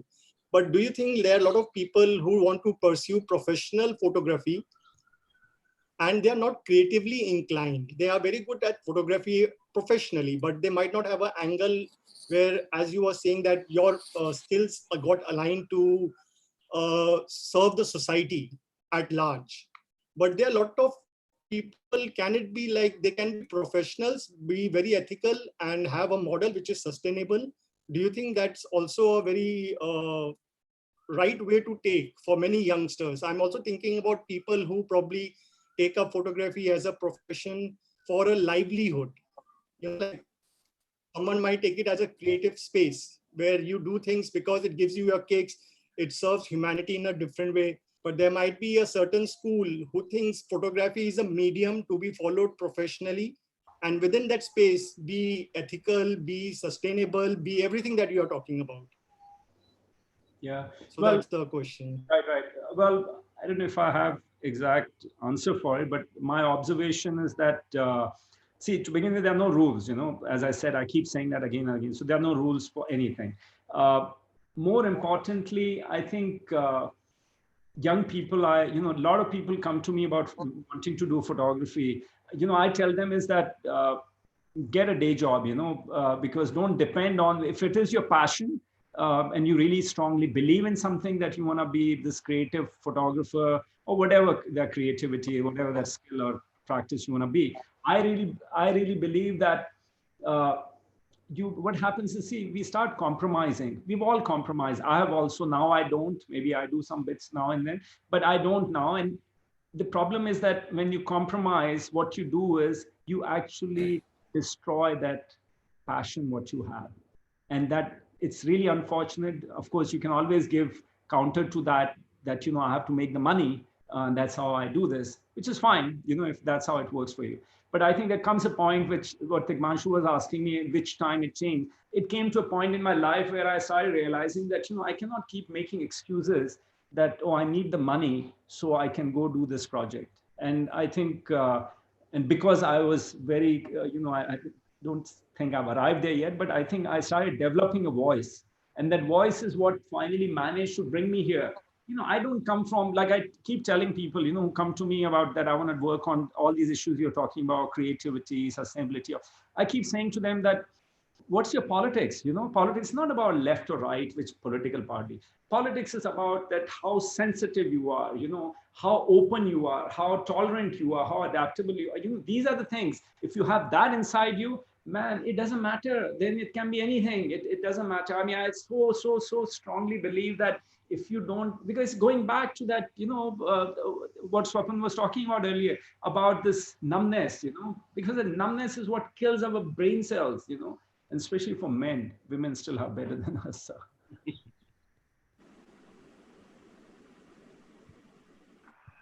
So, Raj, please. Hi, Samar. Thank you so much for your journey. I mean, it's your journey through Tigmanshu's eyes, especially. I admire both your work so much. What you said about empathy cannot be graded. I think I really needed that, and it's such a lovely thought to keep in our heads all the time. I want to go back to a question that a participant asked you, and also Farzan asked you. I think somebody had asked you about how you talk about photography with amateurs, and I don't think that question. I mean, more than amateur versus professional, I want to try and rephrase her thought a little bit. Both you and Tigmanshu spoke about how children are not burdened by conditioning, a point that a lot of artists and proponents of deschooling have spoken of over the years. But working with kids who are from such disparate backgrounds, apart from language challenges, which you did speak of, they do not have the burden of knowing photography, nor do they have the agenda of knowing photography from, say, the point of view of wanting to be a photographer, which, at least I know when I started photography, there was always this aspiration, whether you call it career, whether you call it life practice, there was always this aspiration of knowing about photography from that point of view. So what are the opportunities and challenges of working with clay, of working with people who have neither the burden but nor the agenda of wanting to go only into a particular direction? Right. I don't know if I've got the clarity on the question, but that's Raj for you. Yeah. Sorry, Raj. Okay, you got me. No, going back to that question about, I just want to talk about more about creative space itself, working with children. Now, whether I take a Dadi Padamji, I don't mean such a big name, but, let's say puppeteer going there. Or if I take a filmmaker, or I take, I think that engagement, that's the space where we are going with. That's what I do with Red Balloon now. It's not about those 50 cameras and let's spend 10 days and do this workshop and, become photographer. They won't be, it. We are all struggling in that business, with 30, 20, 50 years experience behind. It's not the easiest space to be. But I think, if you can just open people and, it's finally see where it's coming. It's all finally sitting in our head, whatever that is, sensitivity, creativity, empathy, whatever is there. And if these tools can help us generate that, especially at that child level, I think it's a lifelong impression. It's a lifelong thing which will go on. It doesn't matter. You might be a nuclear scientist tomorrow where you want to probably blow the world up or whatever that is.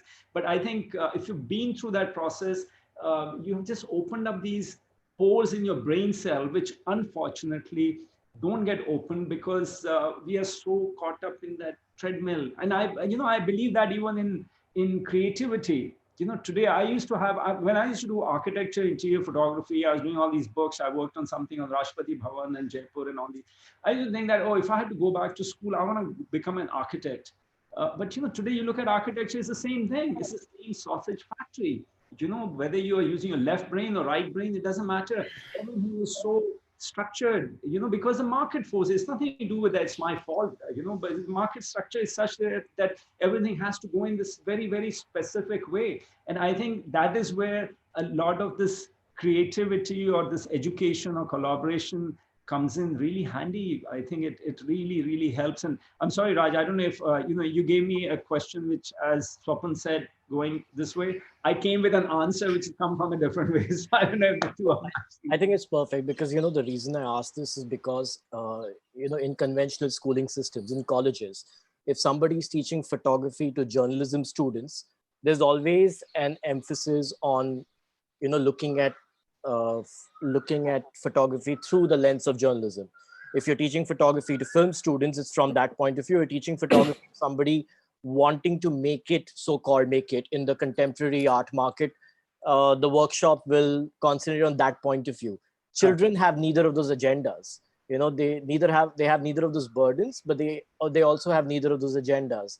And that's why I wanted to, you pretty much spoke about it, creativity from the point of view of children, how you really approach it. That's what I was looking at.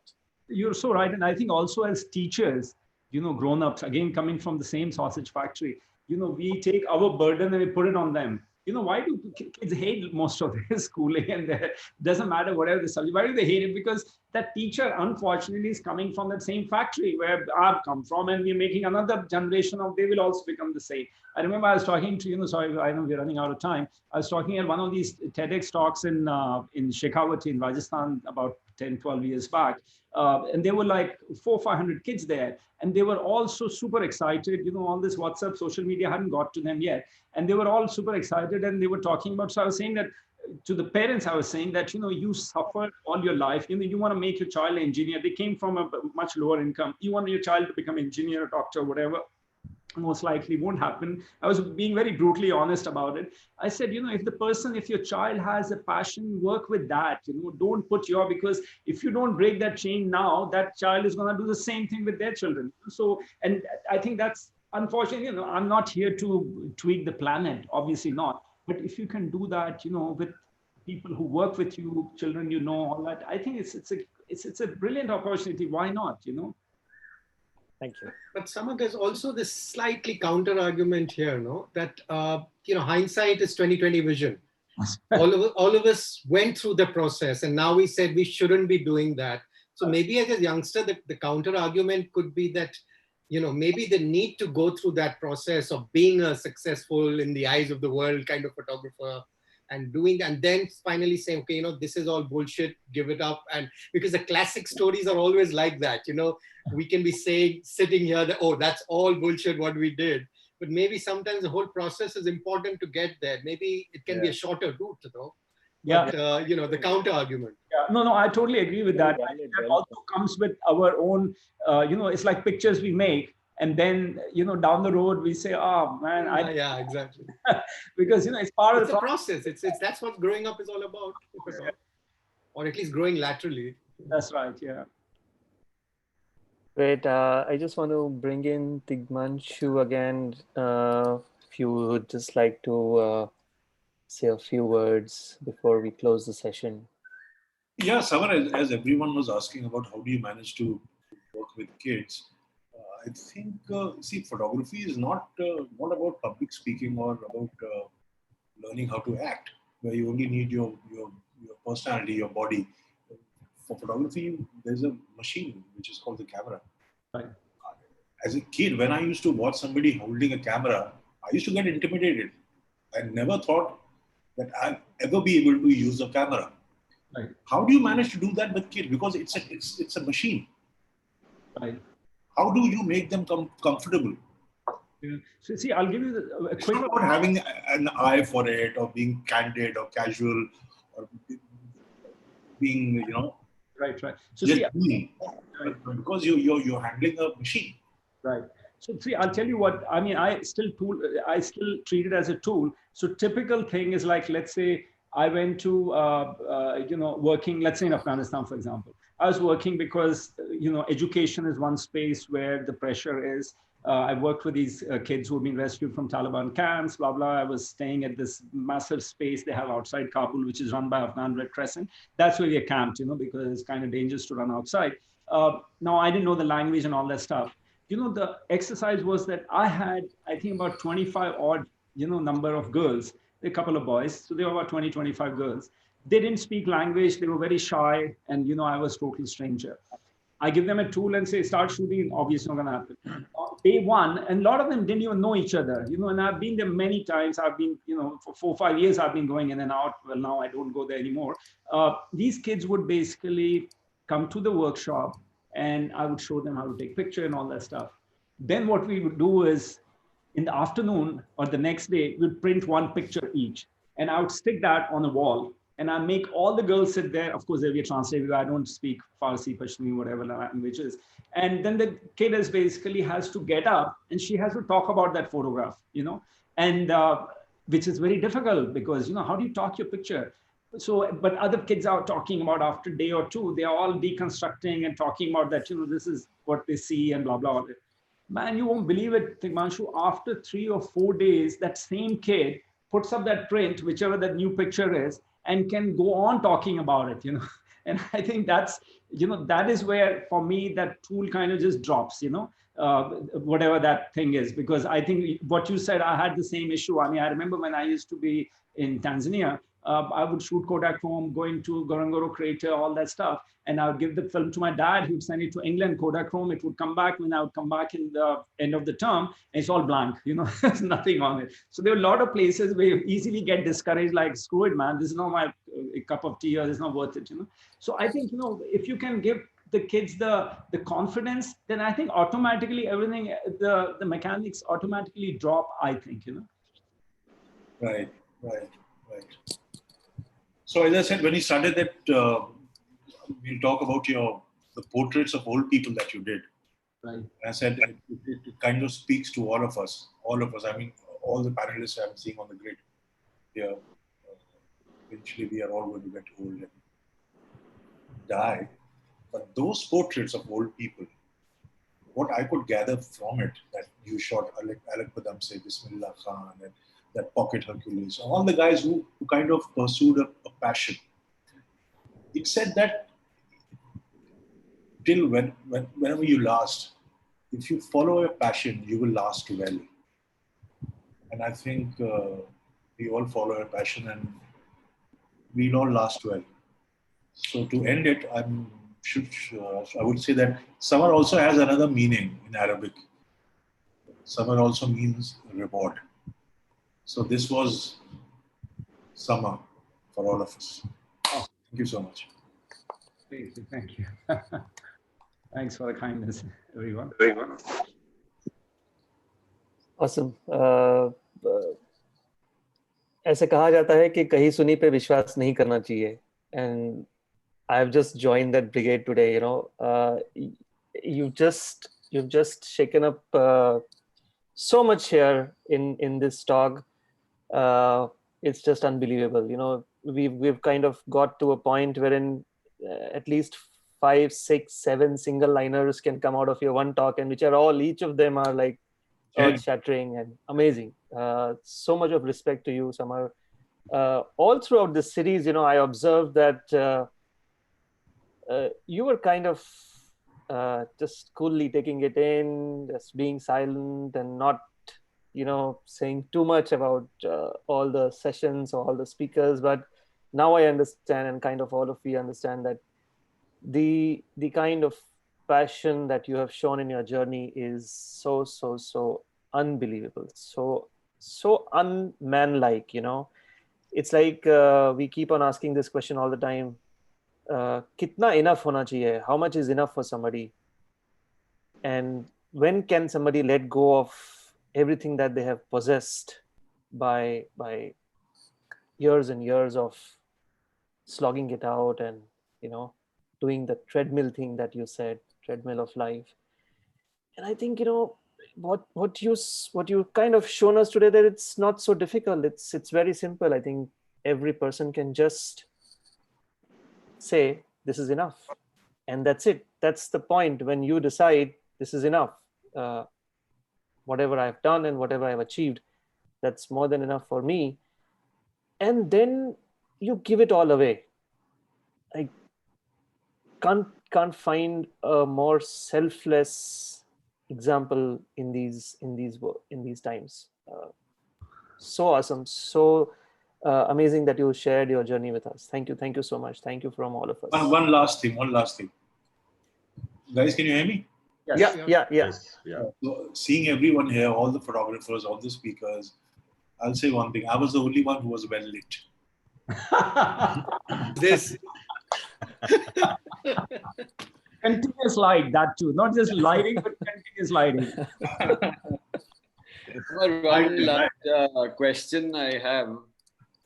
In this whole journey, there must have been some instance where you felt the battle, the questioning, the discomfort of having to leave one kind of life and pursue. I mean, the freedom takes a lot of sacrifice, a lot of to get this kind of freedom that you have and are experiencing today, the freedom to be able to do whatever you want to in the direction of whatever you want to without having to antagonize anybody, put anybody else through discomfort.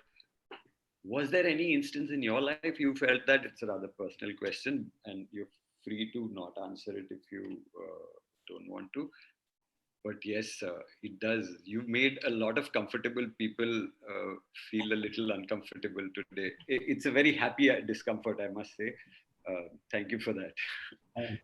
So, yeah, well, I'll tell you what, I think for me, as I keep saying that I have huge learning. Can I tell you something? My biggest learnings, and forget about all this, the nation, they all joke about, man and blah, blah, and all that, women chasing and all that.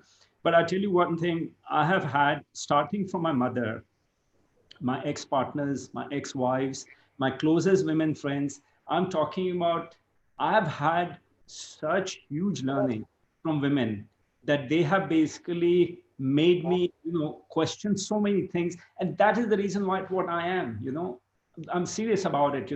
They have put me on a mat saying that, is this where you want to be? And, I'm like, no, because the problem is that we get so easily convinced because of the temptations, the material, the name, fame, blah, blah, whatever it is. I don't know. I've just been very fortunate that I have attracted or met the most outstanding women in my life. My little girls I meet, man, they question me that, why do you need 2 shirts? Because the poor kid doesn't have any, I'm just giving a very small little example. Young people, old, whatever, they have just impacted my life. So sorry, it's not the answer that you're probably looking for. Yes, you are. It is. I'm getting where you're coming from. But I think personally, I have been very, very blessed with people, and especially with women, because I do a lot of work which is related to issues on even red balloon, what you're talking about earlier, working with girl children, blah blah, all that stuff. I think for me, I have so much to learn from this. Time there is so much. Each time they give me such a checkmate. And the problem is that as human beings, as we get older, our ego comes in. We are not prepared for checkmates because we are like, hey, I know it all, and then you screw it up. And in personal, private life, you'll say, oh man, I screwed it up. Because it's just about that, how can I be wrong, especially as a man, in the societies where we come from. Samar, when you said that, sorry, I don't know whether I'm answering your question or not when Amit was asking. And I can say this much, that our questions are not matured, but your answers are. They are far ahead of what we are asking. Because we are asking at this level and you're answering at that level. So we'll have to bridge this gap first to understand where you are actually. So it's beautiful. It's beautiful. What a learning it is. Thank you so much. You guys, so appreciate everybody. Thank you. Samar, I'm just going to read out two messages that we received on the chat. And one is from Khushi Mishra. And these are not questions, okay? These are just messages I wanted to read out to you. Thank you, Samar, for giving us this wonderful insight into your mind and work. I love watching the beautiful expressions of the children that you've been working with, as well as the empathy you have shown through your interactions and work with them. Really gives us a lot of food for life, art, and photography. And the second one is from Aniyan Nair. Samar, I have never met you, but have been aware of your work via media. I was very impressed with your TED Talks, and having watched you on Nat Geo, Your Shot, I saw a very kind and genuine human being who was a superb mentor to the contestants. This session just reaffirmed that to be a good artist, you need to be a good human being first and move beyond the cliches. Would have loved to see more of your work. Thanks. Thank you. Thanks for the kind words. Thank you. Such beautiful messages to end your session with. Amazing. Excellent. Thank you, Tigmanshuji, for moderating this session. We were so glad you were here today, and we loved your insights on Samar. We loved your questions to him. We loved the shairis as well. Hope you can join us again. Don't go, Abhi, huh? Just stay Like back for some time. Yeah, don't hit the buy button. Just stay here for 10 minutes. Okay. Oh, sorry, we are still live. Sorry. Yeah. I wanted to say something to Tigmanshu. Okay. Yeah. So what I'm just going to do now is just give everybody a glimpse of the upcoming session, and I have it here. So tomorrow we have Priya Seth, then Prashant on 25th, Anil Mehta on 26th, Ketki Sheth on 27th, and Amito on 28th. And so we don't have a break starting today. So guys, we'll be there with you every afternoon, 3 o'clock. What I'm also going to do is I'm just quickly going to bring up the introduction of Priya. Yeah, so she is a celebrated cinematographer with almost 2 decades of experience in Indian films. And after doing a short course in filmmaking at NYU, she returned to Mumbai and started out as a camera assistant with notable cinematographers in the Hindi film industry. She's assisted on films like Deepa Mehta's Earth and Jane Campion's Holy Smoke. In 2003, she helmed her first feature as director of photography, DOP as we call them now, the much acclaimed Indi Bara Ana, and more than a decade later did her first big budget film, Airlift, for which she received much critical acclaim. So she's currently working on a historic series for the web, and she also helps run Elora Studios, which is a highly successful multi-acre studio set where many TV films, ads, and shows are shot. So Priya is going to be with us tomorrow at 3 o'clock, and we look forward to seeing all of you there. In the time when we were not here at 3 o'clock, believe us, we were still doing something as a breakout of these series, and we did two sessions, one with the Photography Club of Jamnagar and one with Photography Club of Jaipur. And also did Vinay also did a couple of photography reviews, portfolio reviews, and small crowd hand holding sessions have started on the sides of the series. So what is happening is that